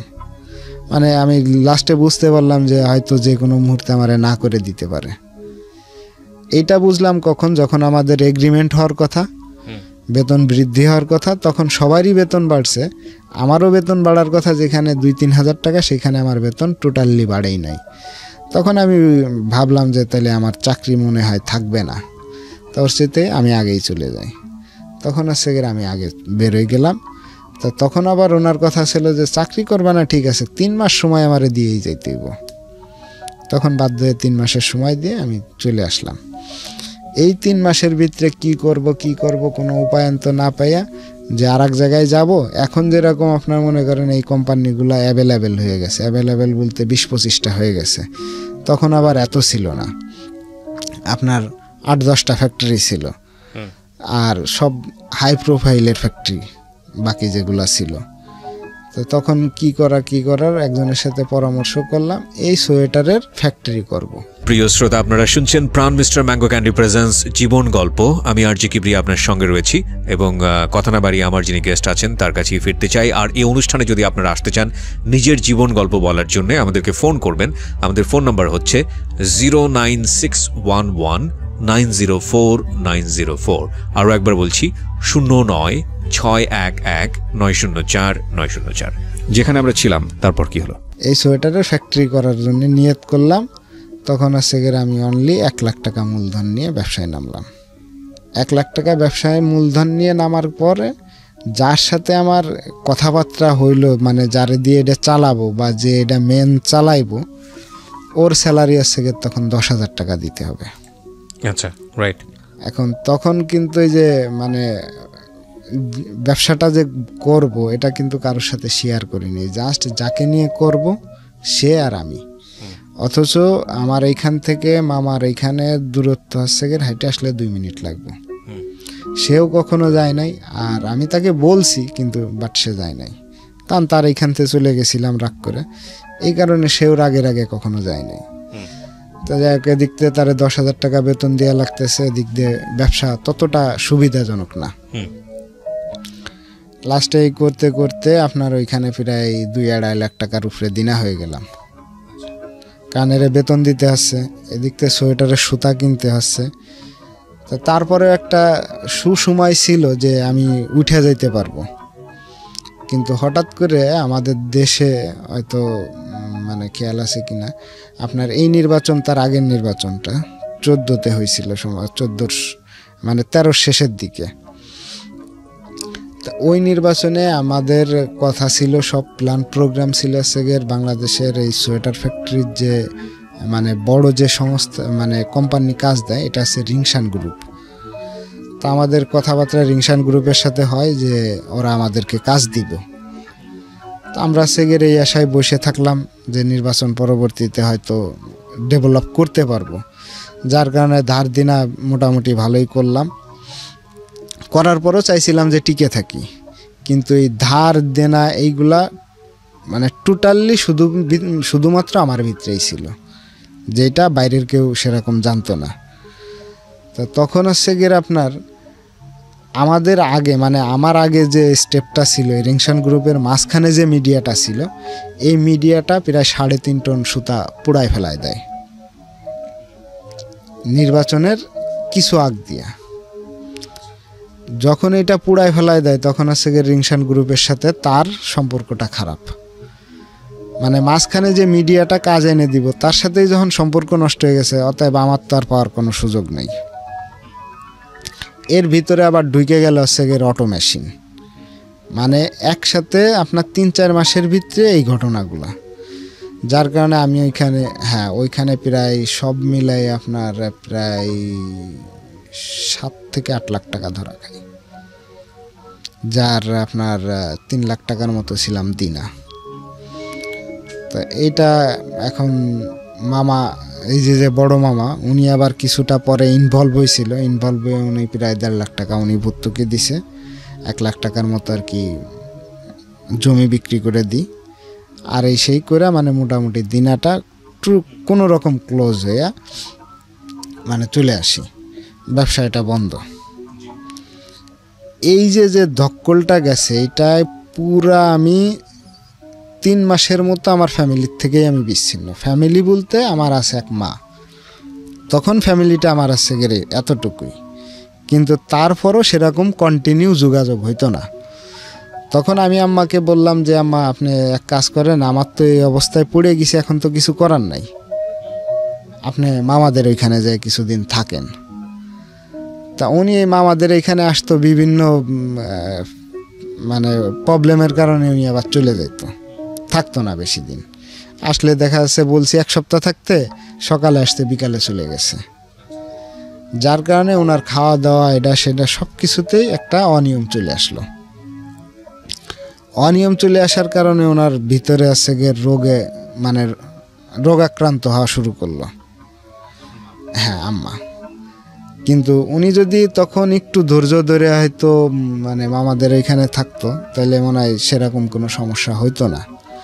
কারণ মামারা 4 ভাই ইনকাম করে, মানে ওনাকে একলারে চালায় নিয়ে যাওয়ার কোনো সমস্যা ছিল না। কিন্তু উনি এটা কেন জানি আর কি করতো না, যায় বাড়িতে একা একা থাকতো, একা এক ঘরে, বাইরে দিয়ে তালা মারা থাকতো। তো সবাই আমারে পরে একটা কথাই বলতো যে ওনার ইনকেস আল্লাহ না করুক যদি একটা দুর্ঘটনা ঘটে, বা কেউ জানতেও পারবে না আর কেউ জানলেও কিছু করার থাকবে না, তালা ভাঙতে হবে। তো একটা সমস্যা, এটা নিয়ে বহুত করার পরে উনি এর ভিতরে আসছে গের মানে দিন যাচ্ছে আর অসুস্থ হচ্ছে। তো তখন আসছে গের সবাই আমি বাড়িতে গেলাম প্রায় অনেক দিন পরে। আর এই যে দিনাদায়ী হইছিলাম বা যে লসটা করছি, এই কারণে আমার যে ছোট বোন ছিল, এই ছোট বোনের কিছু গহনা বিক্রি করা লাগে। তো ছোট বোনের যখন গহনা বিক্রি করা লাগে, তখন ওকে বলছিলাম যে তুই এক কাজ কর, আমার কাছ থেকে 6 মাস 1 বছর পরে গহনা নিয়ে নিস, আমি বানাই দিব তোকে। তো যখন এই সমস্যাটা হয়েছে, হওয়ার পরে ও তো ব্যবসার শুরুর থেকে আর কি ওর কাছ থেকে এই গহনা বিক্রির টাকা নিয়েছিলাম। তো যখন ও দেখলো যে ব্যবসায় লস, তখন তো ওর গহনা আর আমি দিতে পারবো না, বা দিলেও দেরি হবে। তখন সে আমাকে ডাইরেক্ট একটা কথা বলল যে আমার জামাই যদি আমাকে জিজ্ঞেস করে যে তোমার গহনা কী হয়েছে, তখন আমি তাকে বলবো যে আমার মা আর ভাই মিলে গহনা চুরি করে বিক্রি করে ফেলাইছে। তো তখন আমি ওকে বললাম যে তুই এরকম একটা কথা বলতে পারবি, তুই ভাবলি কেমনে যে হয়তো তোর গহনার দাম 60 থেকে 70 হাজার টাকা, তো তুই মারে চোর বলতে পারবি? তো তখন ও বলল যে আমার স্বার্থে আমি সব করতে পারি। তখন মানে আর কিছু বলার মতো ছিল না। তা আমি বললাম যে ঠিক আছে, আর কি করার। তো যাই হোক, দেখতে আম্মা এরকম অসুস্থ হইতেই আছে। তো তারপরে নেক্সট ডে যখন বাড়ি গেলাম, বাড়ি যাওয়ার পরে এর ভিতরে যে স্ট্রাগল করছি আমি, আশুলিয়ার থেকে ওইখান থেকে মানে চলে আসার পরে মহাখালীতে চায়ের দোকানে কাজ করি। হ্যাঁ, চায়ের দোকানে কাজ নিলাম। কারণ তখন হচ্ছে গিয়ে ওই আশুলিয়াতে মোটামুটি ও বাদেও কিছু দিন আছিলাম কিছু দোকানদারের, মানে যেইগুলা দেয়া হয় নাই। তো তখন তো আর ওইখানে থাকতে পারবো না, আর মামা ওইখানে থাকতে দিতে রাজি না, বললো যে তুই এখানে থাকলে আমার সমস্যা হইব, তুই এখান থেকে চলে যা। তখন কি করব, আসলে এতটা মাথায় কাজ করে নেই, আর টেনশন থাকলে এবার তো জানেনি যে মাথায় একটু কমই কাজ করে। তো তখন এসে অনেক কি না করে রাস্তায় ঘুরছি কিছুদিন, যে আসলে আমার কি করা উচিত। আর এসে ভাবছি যে যারা রোজে কাজ করে ওদের সাথে কাজ করব। তখন আবার শারীরিক অবস্থা এতটাও ভালো ছিল না যে আমি চাইলে এই কাজ করতে পারবো। কারণ দেখা যাচ্ছে 1 দিন 2 দিন শুধু পানি বা একটা রুটি খাইয়া রইছি। তা শারীরিক অবস্থা ভালো না থাকার কারণে তখন কারোর কাছে রোজেও ঢুকতে পারি নাই। তারপরে যাক, আমাদের এক পরিচিত এক চায়ের দোকানদার ছিল, ও বলল যে এক কাজ করো, আমি তো মাসখানিকের লেগে বাড়ি যাব, তা তুমি আমার চায়ের দোকানটা চালাও। তো এটা হচ্ছে গিয়ে মহাখালী ফ্লাইওভারের তলেই ফুটওভার ব্রিজের ওইখানে ওই চায়ের দোকানটা চালাইলাম 1 মাস। এখন ওই চায়ের দোকান চালাইতে যেয়ে দেখলাম কি যে আমার লাভের চাইতে লস। মানে হয়তো কিছু টাকা পাইতাম, কিন্তু এটাই কিছু বাকি আর নিজের খাওয়া খরচে চলে গেছে।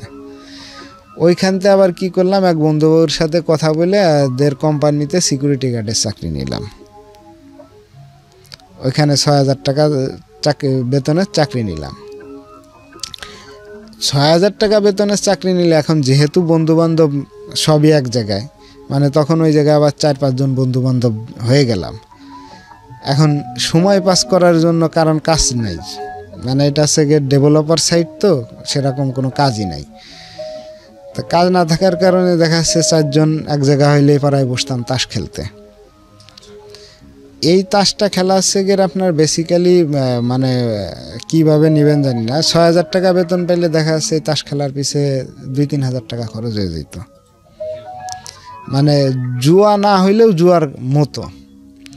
দেখা যাচ্ছে যে আমরা 29 খেলতাম, বা জুয়ার মতো বলতে আসলে কি, মানে বড় না হইলে পরে এটা জুয়াই বলা যায়, কারণ আমার সামর্থ্যের ভিতরে এটাই জুয়া ছিল। আচ্ছা আচ্ছা, কারণ আমি টাকা দিয়ে বাজি ধরতেন নাকি কোনো কিছু কিনে? টাকা দিয়ে। এখন খাওয়া খরচ দিলে পরে আমি আর আম্মারে সেরকম টাকা পাঠাইতে পারতাম না, আর আম্মাও এর আগে আমার সাথে সেরকম যোগাযোগও করতো না, আর আমার ফোনও তখন আর ছিল না। তা আম্মা এই যে একবার মামাদের বাড়ি আসে আবার যায়, কিন্তু উনি খাওয়া দাওয়া করতো না ঠিক মতো। আচ্ছা, এটা তো আর কেউ দেখাইতো না, আর কাউরে ইও করতো না, মানে মনে মনে আমাদের এটাই এসছে গের মনে মনে। তো যাক, পরে উনি অসুস্থ হইলো, পরে আমি বাড়ি গেলাম, বাড়ি গেলে পরে আমারে বললো যে তুমি এক কাজ করো, এখন বিয়ে শাদি করো। তো তখন আমি বললাম যে আমার তো শুরুর থেকে আমি আপনাকে বলে এসছি যে আমি আর জীবনে আর কিছু যেমন তেমন বিয়েটা অন্তত আপনার পছন্দ মতো করতে চাই, কারণ যেহেতু থাকবেন আপনি আর সে, অতএব আপনার পছন্দ মতো আনলে পারাই সবচেয়ে বেটার। এটা বাবাকে বললেন? না, মাকে বললেন। বাবা তো মারাই গেছে? হ্যাঁ, বাবা তো মারা গেছে 2010 সালে। তখন আমাকে বললাম যে আপনার যদি পছন্দ হয় কোনো মেয়েকে আপনি নিয়ে আসেন, আমি বিয়ে করতে রাজি, তাতে কানা খুড়া বুবা আমার দেখার সময় নাই। আপনার সুবিধার্থে বিয়ে করব, আপনি যেটা পছন্দ করবেন সেটাই। তা অনেকে বলতো যে তুমি ঢাকার থেকে একটা বিয়ে করে নিয়ে আসো। আমি তাদেরকে স্ট্রেটলি বলছি যে না, হয়তো সে আমার ওয়াইফ হবে, সব কিছু আমার, মানে তার উপরে আমার অধিকার থাকবে বা আমার উপরে তার অধিকার থাকবে, সবই ঠিক আছে, কিন্তু আমি মার পছন্দ ছাড়া আমি বিয়ে করতাম না। আচ্ছা, এটা হচ্ছে আমার শুরুর থেকেই কথা ছিল এটা। তো যাই হোক, আপনার 2014 শেষের দিকে এসে হচ্ছে আমার বিয়ে করাইলো ওনার পছন্দ মতোই।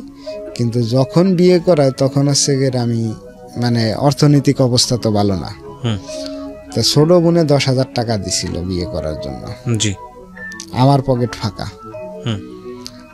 10,000 টাকা দিলে তখন আমি আবার মার কাছ থেকে অন্য লোকের মাধ্যমে 5,000 টাকা নিই, যেটা ধার হিসাবে।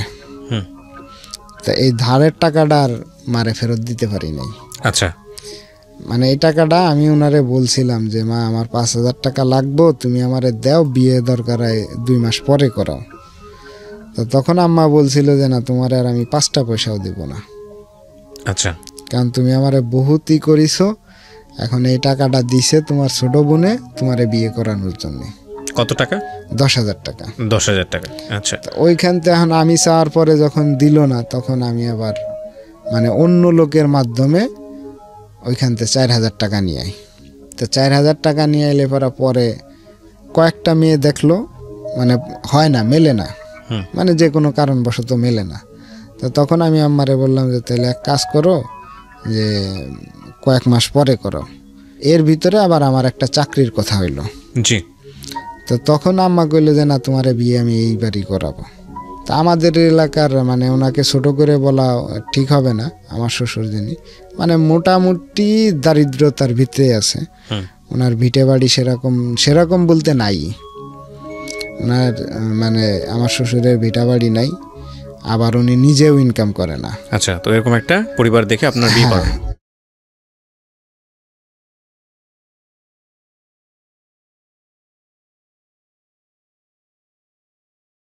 প্রিয় শ্রোতা, আপনারা শুনছেন প্রাণ মিস্টার ম্যাঙ্গো ক্যান্ডি প্রেজেন্স জীবন গল্প। আমি আরজি কিবরিয়া আপনার সঙ্গে রয়েছি। আমি কথা না বাড়িয়ে গেস্টের কাছে আবারও ফিরতে চাই, যেখানে আমরা ছিলাম। তারপর কি হলো? আমার বিয়ের দিনে আমাকে আম্মা বাজার করতে দিল অনলি 1,000 টাকা। ওকে, বললো যে এটা দিয়ে বাজার করে নিয়ে আসো। বাজার বলতে আমার নিজের পোশাক, মানে তখন আমার এরকম অবস্থা যে মানে কোনো কিছুই নাই। তো তখন হচ্ছে গিয়ে 1,000 টাকা দিল, যে 400 টাকা দিয়ে একটা প্যান্ট কিনলাম আর 300 টাকা দিয়ে একটা শার্ট কিনলাম। আচ্ছা, থাকলো আছে আর 300 টাকা। এখন পায়ে তো জুতা নাই, তো জুতা কিনলাম আছে 200 টাকা দিয়ে, 100 টাকা যাতায়াত খরচ শেষ, আর কোনো টাকা নাই। বিয়ের দিনে গেলাম, এরা সব কিছু আগের থেকেই কথাবার্তা বলে রাখছে যে এইভাবে করবো গে, যে বিয়ের যে আনন্দ বা এটা তো আর হইলই না। কিন্তু আমি বিয়ে যে সময় করতে যাব তার মানে 10 মিনিট আগেও আমি জানতাম না যে কোন বাড়ি কার সাথে, মানে কোন বাড়িতে বিয়ে আছে। মেয়েকে দেখছিলাম কিন্তু কোন বাড়িতে বিয়ে আছে এটা আমি আগেও জানতাম না। আচ্ছা, জামাই সেজে গেছি তখনই আসছে গিয়ে আমি জানলাম যে আমার এই বাড়িতে বিয়ে আছে। যাক, মোটামুটি বিয়ে শাদী করে নিয়ে আসলাম। বিয়ে করে আসার পরে এখন সব কিছু শেষ, এখন আমার আর কিছু বলেও না, কেউ কিছু করেও না। তো তখন আমি আম্মারে জিজ্ঞেস করলাম যে আম্মা, বাসর রাত্রে শুনছি যে আপনার কাবিনের টাকা যে কোনো কায়দায় মাফ করাইতে হয়, নাইলে নাকি এটা হালাল হবে না। আচ্ছা, তা এখন আমি কি করব? আমার কাছে তো চাইলে না পয়সাও নাই বা অন্য কোনো কিছু নাই। তো তখন লাস্টে বাধ্য হয়ে আপনার 11টার দিকে, রাত 11টার দিকে আমার 100 টাকা দিল, দিয়ে বললো যে এটা রাতে দিয়ে তুই কাবিনের টাকা মাপ নিস। তো তখন হচ্ছে গেলে এই 100 টাকা দিয়া রাতে দিয়া কাবিনের টাকা আর কি, যেটারে মাফ করাইতে বলে এটা আর কি মাফ করানো হইল। যাক, এরপরে 7 দিন পরে চলে আসলাম চাকরিতে। এসে মোটামুটি ভালো স্যালারি পাচ্ছিলাম। কিন্তু এই বিয়ের আগে মানে ওই যে 4,000 টাকা হার কাছ থেকে নিছি আমার কাছ থেকে আরেকজনের মাধ্যমে, এখন এইটার কি করা যায়? এটা পরে একজনে বুদ্ধি দিল যে পাশে একজনে সুদের ব্যবসা করে। আপনি কিছুই করতেন না ওই সময়টাতে? না, এর আগে ওই যে কিছুই করতাম না বলতে, বিয়ে করলেন যখন তখন কিছুই করতেন না? এর আগে যে সিকিউরিটির চাকরি করছি, 6,000 টাকা বেতন পাইছি, খাইয়ে পরেই শেষ। আচ্ছা, মানে তখন 1 টাকাও বাড়ি দেওয়ার মতো ছিল না। আরো মানে তখন একদম খালি হাতে বিয়ে করলেন? একবারে খালি হাতে। আচ্ছা, আমার সম্বল বলতে কিছুই ছিল না। ওকে। ঢাকায় যখন চলে আসলাম তখন আর কি আম্মা সেই লোকরে ধরলো যে তুমি আমার টাকা দাও না, তুমি কারে দিছো এটা আমার দেখার বিষয় না। তখন সে আমারে বললো যে ভাই এক কাজ করো, তুমি এখন তো চাকরি বরাত করো, তাইলে আমাদের কাছ থেকে 4,000 টাকা সুদের উপরে নাও, নিয়ে আমারে দাও, আমি আরে দিয়ে দিই। তো তখন আমি কি করলাম যে ঠিক আছে, আমি সামনের মাসে এসে দিচ্ছি। আচ্ছা, যেহেতু নতুন বিয়ে করছি, পরের মাসে গেছি, যে 4,000 টাকা সুদের উপরে নিলাম। আচ্ছা, এই হচ্ছে গিয়ে আমার লাইফে ফার্স্ট সুদের কারবার। তো সুদের উপরে নিলাম, নেওয়ার পরে আরে দিলাম যে তুমি এবার দিয়ে দাও। তা ওইটা দিয়ে আম্মা কি করছে বা কি না করছে এটা আমি অবশ্য জানি না। এখন 4,000 টাকায় আপনার সুদ হচ্ছে গিয়ে 800 টাকা। এখন আমি তখন বেতন পাই হচ্ছে গিয়ে 7,000 টাকা। আচ্ছা, তাই 7,000 টাকা দিয়ে দেখা যাচ্ছে 1,000 টাকা হারে দিয়ে দিই সুদে, 800 টাকা। তো 1,000 টাকা ওইদিকে চলে গেলে পরে আপনার এদিকতে নিজের খাওয়া খরচ, মাসে 2 বার বাড়ি যাওয়া লাগে গড়ে, মানে বাড়ি যাইতে এদিকতে বোর পেশার বাড়ি আসতে হইব। তো দেখা যাচ্ছে যে সব মিলাই ওই যে সুদের টাকাটা দিতাম, এই টাকাটাই আমার উপরে জুলুম। তখন কি করব, 2-3 মাস পরে আবার 5,000 টাকা নিলাম সুদের উপরে। আচ্ছা, সুদ তাহলে এখন হইল হচ্ছে 10,000 টাকা। জি। এই করতে করতে করতে করতে মানে সুদের হার বাড়তে থাকলো। সুদের হার যখন বাড়তে থাকলো, এখন তো অবস্থা আরো বেশি খারাপ। তখন কি করলাম, ওইখান থেকে আবার চাকরি চেঞ্জ করলাম। চাকরি চেঞ্জ করলে আপনার যখন চেঞ্জ করব তখন আবার একজন একটা বুদ্ধি দিল যে এক কাজ করো, তাহলে চাকরির পাশাপাশি কিছু করার চিন্তা ভাবনা করো। তো যার কাছ থেকে সুদের টাকা আনছিলাম ওর সাথেই কথা বলে ও একটা ইসের কথা বলল যে ঠিক আছে, আমি 20,000 টাকা নেব আর এই মাল জিনিসগুলো পাঠাবো, এগুলো তোমরা বিক্রি করে যা লাভ হয় এই টাকাটা আমারে দিবা।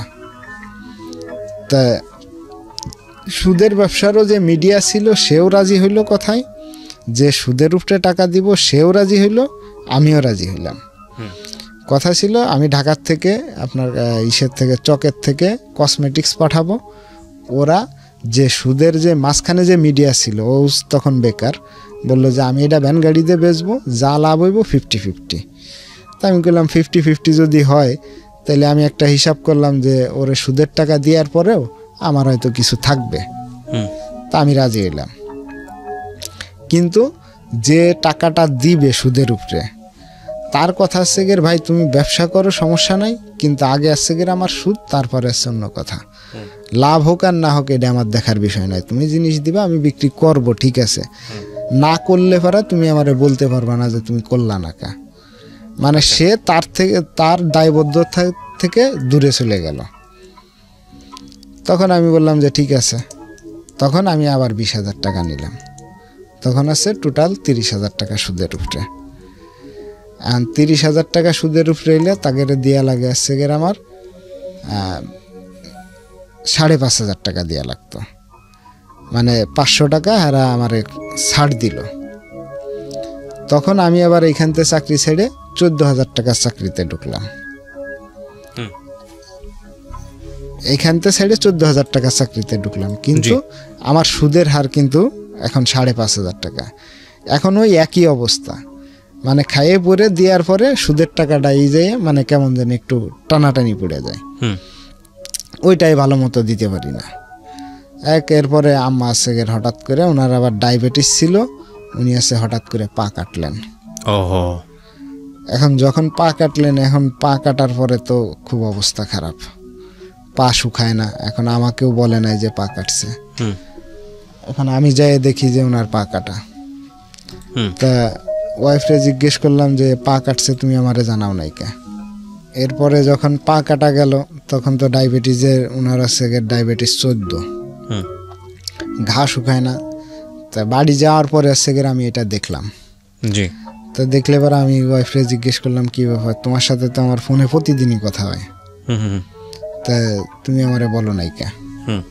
তো তখন বললো যে আমারে মা বলতে নিষেধ করছে তাই বলি নাই। তা আমি বললাম যে পৃথিবীর এমন কোনো মানুষ আছে নাকি এই কথাগুলো মাইনা চলবো, যে তার একটা ক্ষতি হয়েছে সে বলতে নিষেধ করছে বললা না। তা আমি আবার ভাই একটা জিনিস আমি সবসময়ই ছিলাম যে আমি ওয়াইফের সাথে কিন্তু কখনো রাত্রে কথা বলতাম না, মানে যা কথা বলার দিনের ভিতরেই কথাগুলো শেষ করতাম, যাতে মানে আমি বাড়ি না থাকার কারণে সে ফোনে অন্য কারোর সাথে কথা বলবো বা ফ্যামিলি ভাবে একটা প্রবলেম হইব যে যার সাথেই কথা হোক রাত্রে কিসের কথা। এটা আমি নিজের থেকেই করতাম যে রাত্রে কথা না বলাটাই সবচেয়ে বেটার। আচ্ছা, তো তখন যাই অনেক কথাবার্তা বললাম যে তুমি এটা তো অন্তত আমারে জানানো উচিত ছিল। আর আসলে আমার ওয়াইফ এখনো পর্যন্ত গড়ে ম্যাচুরড না, বিয়ের বয়স 3 বছর হয়ে গেছে, আমি বলবো এখনো সে ম্যাচুরড না, কারণ খুব অল্প বয়সে সে বিয়ে করছে আমাকে। তা যাই হোক, এই ভুলটার কারণে আমার পা আস্তে আস্তে মানে অনেক বড় আকার ধারণ করলো। আপনার নাম আপনার মায়ের মানে কাটাটা আস্তে আস্তে পচন শুরু করলো, এটা মানে ছড়াইতে শুরু করলো। তা তখন যাক মামারা আবার করলো। আর তার চাইতে বড় কথা হচ্ছে গিয়ে তখন আম্মা আমারে বললো যে দেখো এই অবস্থা, এখন এইগুলোর জন্য তো তুমিই দায়ী। তখন সে আমাকে ডিরেক্টলি বললো যে এইগুলোর জন্য তুমিই দায়ী, আমার ডায়াবেটিস হয়েছে এটার জন্য তুমিই দায়ী। আপনার মা বললো? হ্যাঁ, আমার মা বললো। তখন হচ্ছে গিয়ে ছেলে হিসাবে আমার মাথায় মানে আকাশ ভেঙে পড়লো।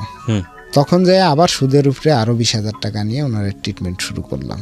আচ্ছা, কারণ আমার কাছে তো আমি বললামই যে ভাই আমি যেটা বেতন পাইতাম এটা আগের 30,000 টাকা 5,500 টাকা সুদ দিয়ে আমার কাছে সেরকম কোনো টাকাই থাকতো না, কারণ বাড়ি যাতায়াত করা এটা সেটা দিয়ে সবকিছু মিলে থাকতো না সেরকম।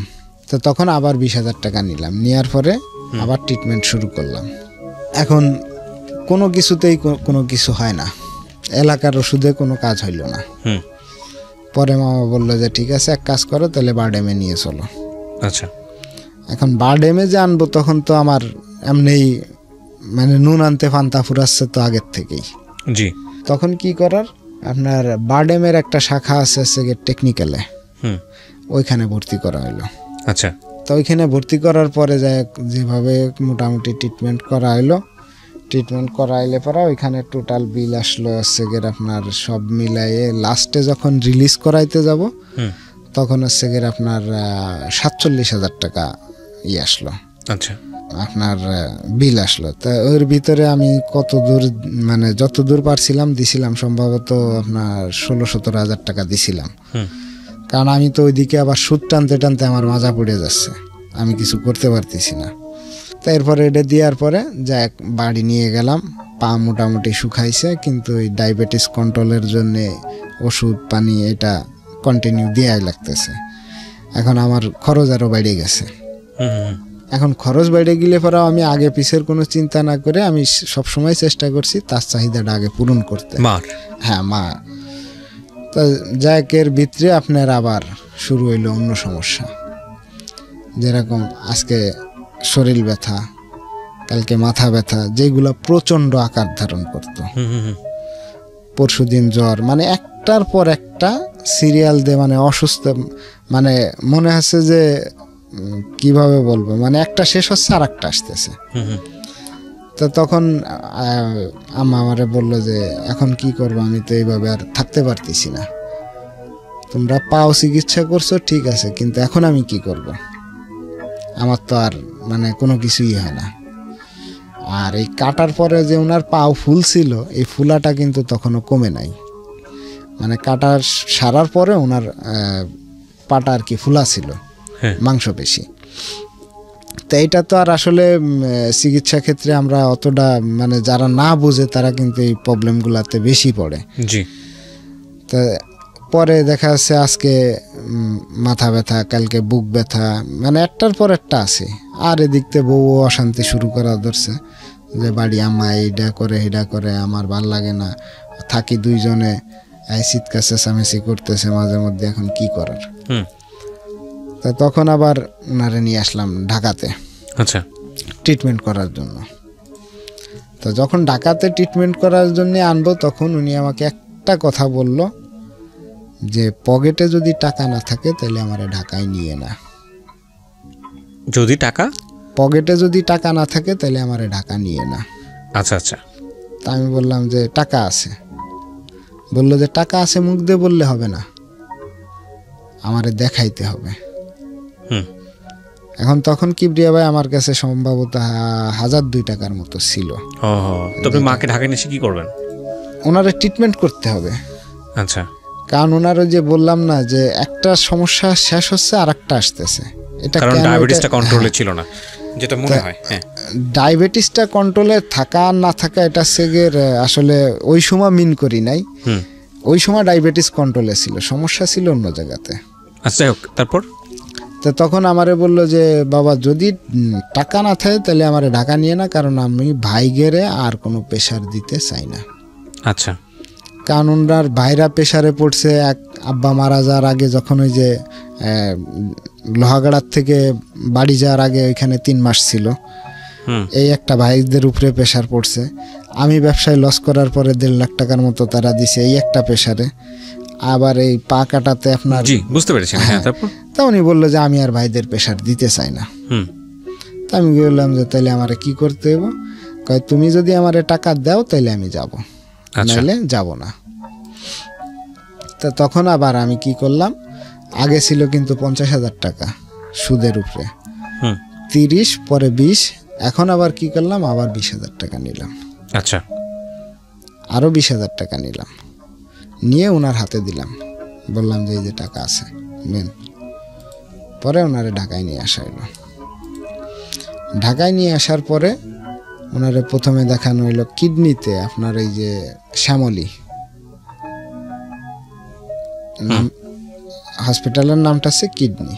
জি। তারপর মানে যে কোনো ইসের কারণে ওনার কিডনি প্রবলেমটা, আগে থেকে দেখানো হয়েছিল আপনার শাহজাহানপুরে। তো শাহজাহানপুরে দেখানোর পরে উনি অনেক পরীক্ষা নিরীক্ষা দিল, দেওয়ার পরে বলল যে ওনার কিডনিতে সমস্যা। ওনার সমস্যা সেগের ধরা পড়লো টোটাল 3টা, 2টা, একটা সেগের কিডনিতে আর একটা সেগের আপনার গাইনি সমস্যা, এই 2টা ধরা পড়লো। তা এইখানের এই ডাক্তারের নাম আমার মনে নাই, ওনার কারণে সেগের আমরা বেশি প্রবলেমে পড়ছি। আর দ্বিতীয়ত আমাদের অর্থনৈতিক অবস্থা বেশি ভালো থাকার না থাকে এটা কোনো কথা না, আমরা সঠিক সাজেশনটা পাইনি। চিকিৎসার যে সঠিক সাজেশনটা এটা আমরা পাইনি। জি। তা উনি আমাদেরকে বারবার তাগিদ দিল যে আপনাদের কিচ্ছু করা লাগবে না, আপনারা গাইনি অপারেশনটা আগে করান। আচ্ছা। তা তখন যাক এটা করার জন্য প্রিপারেশন চলতে থাকলো, পরীক্ষা নিরীক্ষা মোটামুটি যাক দিল। সব কিছু করার পরে ওনারা সেগের এখন কিডনির সমস্যাটা বেশি, মানে পরে যখন দ্বিতীয়বার আপনার ঢাকায় আনা হলো, ওনারা এখান থেকে দেখানোর পরে ঢাকায় বাড়িতে নিয়ে যাওয়া হয়, কিন্তু বাড়িতে নিয়ে যাওয়ার পরে কোনো ওষুধে কোনো কাজ না হওয়ার কারণে আবার ঢাকাতে আনা হয়। তখন আর সেগের কিডনিতে দেখানো হয়। আর কিডনিতে দেখানোর সময় উনি আমারে আবারও বলল যে আমার টাকা না দেখাইলে আমি ঢাকায় যাব না, এক যেমনেই হোক একটু জমি জাতির উপরে করা। তখন আর সুদের উপরে গেলাম না, একটু জমির উপরে যেয়ে আরও 20,000 টাকা দিলাম। 20,000 টাকা দেওয়ার পরে আর আসলাম কিডনিতে ডাক্তার দেখাইলাম। ডাক্তার দেখানোর পরে যাক মোটামুটি ওষুধ টষুধ দিল, এটা নিয়ে গেলাম বাড়িতে। এর ভিতরে মানে তখন আছে আমার ওয়াইফ 8 মাসের অন্তঃসত্ত্বা। আচ্ছা। আরও ঝামেলা বাড়তেছে। তখন আছে আমার মানে পায়ের অবস্থাও বেশি ভালো না। প্রিয় শ্রোতা, আপনারা শুনছেন প্রাণ মিস্টার ম্যাঙ্গো ক্যান্ডি প্রেজেন্স জীবন গল্প। আমি আরজি কিবরিয়া আপনার সঙ্গে রয়েছি। আমি কথা না বাড়িয়ে গেস্টের কাছে আবারও ফিরতে চাই, যেখানে আমরা ছিলাম। তারপর কি হলো? তখন আছে মানে এদিকতে আমার ওয়াইফ 8 মাসের অন্তঃসত্ত্বা, এদিকতে আছে আমার এই অবস্থা। এখন টাকা তো হাতে নাই, যে টাকা আনছিলাম 20,000 টাকার, উনি সব খরচ বরচ করে 7,000 টাকা ছিল। এই 7,000 টাকা নিয়ে যাওয়ার পরে ওনারে কিডনির থেকে বাড়ি ফিরতেছি, আর এ পাশে ওয়াইফ আছে হসপিটালে ভর্তি করছে। ভর্তি করলে পরে আমি এখান থেকে যে পৌঁছাইলাম আছে সেদিনকে রাত 12টা বাজে, আর 11টার দিকে আছে আমার একটা মেয়ে বাচ্চা। তো সব মিলে তখনও কিন্তু আমারে কেউ জিজ্ঞেস করে নাই বা কেউ বলে নাই যে কিভাবে টাকার ব্যবস্থা আছে আর কিভাবে কি করতেছ।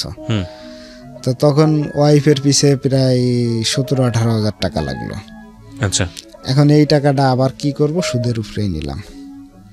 তখন আমার সুদের টাকা আছে 90,000 টাকা হলো। আচ্ছা। এখন কারণ আমি তো নিরুপায়, আর যা করতেছি সব মনে মনে, মানে বহির্প্রকাশ করি না, কারণ কার কাছে করব, করার মতো সেরকম কেউ নাই। কারণ যারা ছিল তারা সবাই দূরে আগের সব ঘটনার কারণে। জি। তা কি করব, বউ বাচ্চা নিয়ে যাক মোটামুটি ভালোই করলাম, মানে সুদের টাকার উপরে হইলে পরাও মোটামুটি ভালোই হইল। কিন্তু লাস্টে আমার মেয়ের বয়স যখন 25 দিন, তখন 15 দিন, তখন হচ্ছে আমার মায়ের অবস্থা একেবারেই খারাপ। এদিকতে বউ তো আর বাড়িতে এসে থাকতে পারবে না, মানে এই অসুস্থ রোগীর নিয়ে থাকতে পারবে না। তখন আমি তো বউরে কইলাম যে তাহলে তুমি এক কাজ করো, কিছুদিন বাপের বাড়ি থাকো, আর আম্মারে তাহলে কি করা যায় মামাদের এখানে পাঠাই দেই। তো তখন আম্মারে পাঠাই দিলাম মামাদের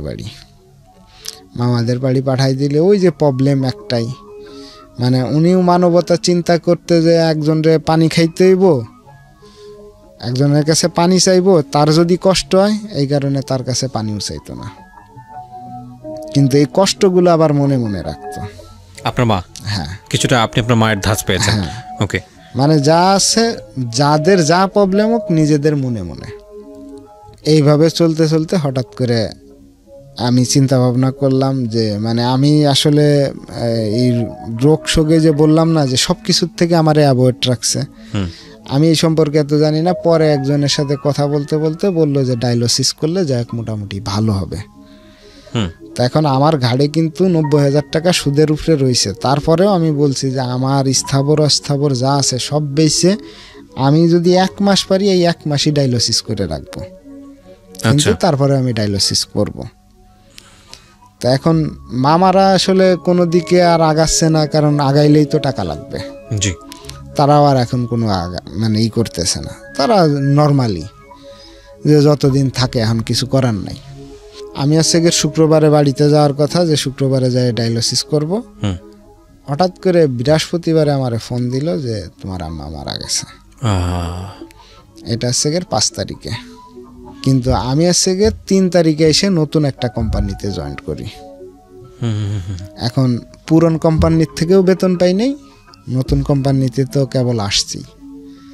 তা তারপরেও আমি 2 কোম্পানিতেই আগের থেকেই বলছিলাম যে স্যার আমার আম্মা অসুস্থ, আমার টাকা লাগবে, আপনারা টাকা দিয়েন।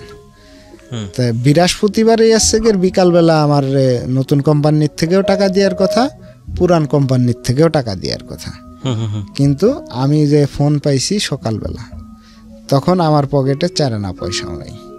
তো তখন আমি স্যাররে ফোন দিলাম, মানে নতুন কোম্পানির স্যাররে ফোন দিলাম যে স্যার এই ব্যাপার। কারণ আসলে বাস্তবতাটা আছে গিয়ে এইটাই যে দুর্ঘটনার খবর কিন্তু বলা লাগে না, অনেক সময় বোঝা যায়। আমাকে বাড়িতে ডিরেক্টলি বলে নাই, কিন্তু তারপরেও আমি ফিল করছি। তো আমি বললাম যে স্যার আমার যাইতেই হবে, এখন কিছু করার না, আমার টাকা লাগবে। উনি বললো যে টাকা তো একটু দেরি হবে দিতে। তা আমি বললাম যে দেরি হোক আর না হোক এটা আমি জানি না, কিন্তু আমার কিছু টাকা হইলে পরাও আগে দেন, 500-700 টাকা হইলেও দেন। এখন আমি তো ওনারে সরাসরি বলতে পারতেছি না যে মারা গেছে, কারণ যেহেতু আমি নিজেই কনফার্ম না যে মারা গেছে কিনা। এখন আল্লাহ না করুক যতই ফিল হোক, আপনার কিন্তু এটা অ্যাডভান্সলি বলা আমার মনে হয় না যে ঠিক হবে। তা আমি ওনারে বললাম যে উনি খুব অসুস্থ, আমার যাইতেই হবে। তা উনি বললো যে দেরি হবে। এবার আমি যে পৌঁছালাম, পৌঁছানোর পরে সবাইরে জিজ্ঞেস করলাম যে সবাইরে কি বলা হয়েছে নাকি। মামাদেরকে বললাম যে সবাইরে বলা হয়েছে। তা মামা বললো যে হ্যাঁ সবাইরেই বলা হয়েছে। তা সবাইরে বলা হইলে পরে তাহলে কই কেউই তো আসলো না। টোটালি যে আমার বাপের মানে আব্বুর সাইডের যে আত্মীয় স্বজন, এরা কেউ যায় নাই। এখন এইটা দেখার কারণে আমার নানি বলল যে লাশ আমরা তোমাদের ওইদিকে দেব না, আমার মেয়ে আমার এলাকায় থাকবে। আমি তখন বললাম যে দেখেন আর কিছু যেমন তেমন, অন্তত লাশটা ওইদিকে থাকলে আব্বার কবরের পাশাপাশি দিলে পরেও তো একটা ভালোই হইব, গোরস্থানে হোক সমস্যা নেই। কয়েন আমি দেব না ওইদিকে, মানে সে আমাকে এরকম ডিরেক্টলি বলে নাই, কিন্তু ঘুরায় ফিরায় আমাকে খালি একটা কথাই বলতেছে যে না ওইদিকে দেওয়া হবে না, মানে বিভিন্ন অজুহাত দেখায়। তা আমি বললাম ওকে ফাইন, এখন কি করার, কারণ আমার যেহেতু ব্যাকআপ কেউ আসে না, আত্মীয় স্বজন কেউ যখন আসে নাই, সবই তাদের আত্মীয় স্বজন, তখন তো এই জায়গায় আমার আর কিছু বলা চলে না। আমার চাচা তখন বাড়িতে, চাচা আসে নাই, চাচি আসে নাই, মানে আদারওয়াইজ কেউই আসে নাই আমার বাপের ওই সাইডের থেকে, আব্বুর আত্মীয় স্বজন। যাক আমার এইখানেই হইলো, দাফন হইলো। এখানেই দাফন দেওয়ার পরে এখন আমার তো এই যে মনে করেন যে 90,000 টাকা সুদ, এটা দিন যাচ্ছে দিতে হবে, দিন যাচ্ছে দিতে হবে। তা এর মধ্যে আসছে গিয়ে আমি নতুন ফ্যাক্টরিতে আসার পরে বিজনেসের একটা লাইন পাইলাম। তো এইখানে আসার পরে আসছে গিয়ে আমি একটা ভালো একটা বিজনেসের লাইন পাইলাম। আসছে গিয়ে আমাদের এই ব্যবসায় ফয়েল লাইনের, ফয়েল সাপ্লাই দিতে হবে। তা আমার কিছু লোকের সাথে সম্পর্ক হইলো। এর ভিতরে আসছে গিয়ে আমার বড় 2জন কাস্টমার ছিল। এরা আর কি করলো যে ভাই আপনার কোনো সমস্যা নেই, আপনি মাল সেল করতে পারলে আমরা মাল নিতে পারবো।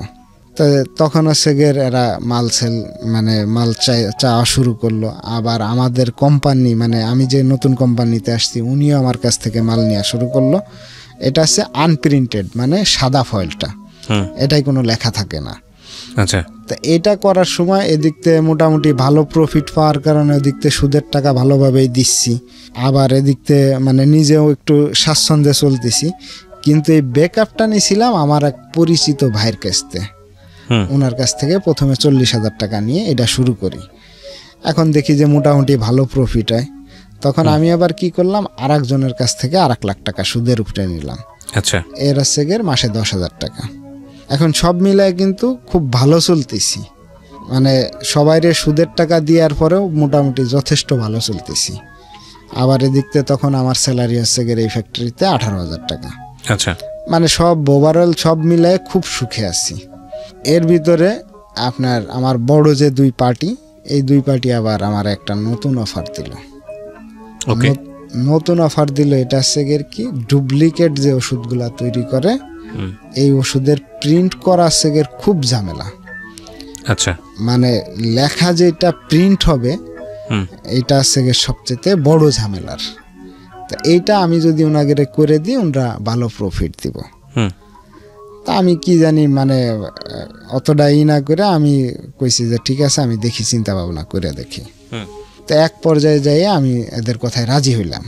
আমি কিন্তু ওদেরকে আগে যে মানে সাদা ফয়েলটা দিছি ওরা কিন্তু নিয়ে এটা প্রিন্ট করাইয়ে ওদের এই ডুপ্লিকেট কাজে ইউজ করছে। আমার কোম্পানিতে যেটা দিছি এটা বাদে, মানে বাইরের যে বড় দুইটা পার্টি ছিল এদের যে মাল দিছি এরা কিন্তু এটা নিয়ে এই ডুপ্লিকেট কাজে ইউজ করছে, কিন্তু সেটা তো আর আমি জানতাম না। কিন্তু আমারে যখন লাস্টে এটা বললো আমি বললাম যে ঠিক আছে, দেন আমি চেষ্টা করব। তো তখন হচ্ছে গিয়ে আমি পেন্টোনিক্স 40 পাইলাম হচ্ছে 150 কেজির অর্ডার। স্কোয়ারের না, এটা হচ্ছে ইনসেপ্টার। পেন্টোনিক্স 40 এটা হচ্ছে গিয়ে 150 কেজির অর্ডার, নকল ওষুধ বানানোর। হ্যাঁ, নকল ওষুধ বানানোর যেটাই। আর সেকলো পাইলাম হচ্ছে গিয়ে 200 কেজির অর্ডার। সেকলো তো স্কোয়ারের? হ্যাঁ, সেকলো হচ্ছে গিয়ে স্কোয়ারের। ওটা কত? 200 কেজি? 200 কেজি। আচ্ছা। এই হচ্ছে গিয়ে টোটাল হচ্ছে গিয়ে 350 কেজি। একটার রেট আছে 1100 টাকা, একটার রেট আছে 1200 টাকা। যেটার আছে আমরা নর্মালি রেট পাই আছে গিয়ে 650-700। তার মানে আমার প্রফিটটা অনেক। এখন এই চিন্তা ভাবনা করে আমি বললাম যে ঠিক আছে, আমি রাজি। সাথে আবার আরেক পার্টের আছে, এটার পিছন সাইডে যে শক্তটা থাকে ওইটার অর্ডার দিল হচ্ছে গিয়ে 1 টন। আচ্ছা। তা আমি বললাম যে ভাই তাহলে টাকা পয়সা? তা ওরা আমারে বললো যে ভাই আমরা টাকা পয়সা ঠিকই দেব, কিন্তু একটু লেটে দেব, আপনি মালগুলা কমপ্লিট করেন, আমরা টাকা দেব। এখন আমি ওনাদের উপরে বিশ্বস্ত ছিলাম এই কারণে যে কারণ ওনারা এর আগে আমার কাছে 1-1.5 লাখ টাকা ফালাই রাখছে। আচ্ছা। কিছু টাকা মানে আমার কাছে দিয়ে রাখছে, আমার মাল নিছে 2-3 দিন পরে টাকাটা আগেই পাঠাই দিছে। তা আমি তখন দেখলাম যে না, যদি করি তাহলে মনে হয় কোনো সমস্যা হবে না। তখন আমি হচ্ছে কইলাম যে ঠিক আছে ভাই, আমি করে দিব। তা আমি আবার এটা যেহেতু আমার অনেক দিনের অভিজ্ঞতা, আমি আবার এটা একটু সিস্টেম করে আমি মালগুলা করাইলাম। টোটাল করাইলাম হচ্ছে 360 কেজির মতো। আচ্ছা। এখন 360 কেজি মাল যখন করাই ফেলাইছি, আর এ পাশে বটম ফয়েল করাইছি হচ্ছে 500 কেজির মতো। আচ্ছা। এখন এই পার্টিগুলো আমার ব্ল্যাকমেল করা শুরু করলো। ব্ল্যাকমেল করা শুরু করলো বলতে? কারণ ব্ল্যাকমেল করা শুরু করলো, আপনি হয়তো জানবেন যে ওষুধ প্রশাসন কিন্তু খুব কড়া। ওষুধ প্রশাসন এতটাই কড়া, এটার যদি মামলা খান আপনি 2-4-5 লাখ টাকা না, 2-4-5 কোটি টাকা দিয়েও এটার সমাধান করা সম্ভব না করে। কারণ এটা জের এত দূর টানা লাগে। তা তখন হচ্ছে গিয়ে এরা প্রশাসনিকভাবে বা নিজেদের ইসের খুব অপব্যবহার করা শুরু করলো আমার উপরে। কিরকম? মানে ভাই আপনার মালটা দিতেই হবে, আমি টাকা 10 মাস পরে দিই বা 10 বছর পরে দিই, সমস্যা নাই। আর মাল আপনি ঘরে রাখলে আপনি। কত টাকার অর্ডার ছিল এটা সব মিলায়? এইটা সব মিলে আছে 8 লাখ টাকার। মানে এই টাকাটা, এই কাজটা করে দিলে আপনি 8 লাখ টাকা পাবেন? হ্যাঁ, 8 লাখ টাকা। এটা আছে 8 লাখ টাকা আমার শুধু খরচই হবে। আচ্ছা, আপনাকে দিবে কত ওরা? আমার টোটাল দিবে ওরা আছে 13 থেকে 13.5 লাখ টাকা। আচ্ছা, বিশাল অফার আপনার। হ্যাঁ, বিশাল অফার। মানে প্রফিট আমি প্রায় 6 লাখ টাকার মতো প্রফিট হবে আমার। কয়দিন লাগবে কাজটা করে দিতে? সব মিলায় আপনার 5 থেকে 6 দিন। তার মানে বুঝতে পারছেন যে 5 থেকে 6 দিনে ওনার লাভ আসবে প্রায় 6 লক্ষ টাকার মতো।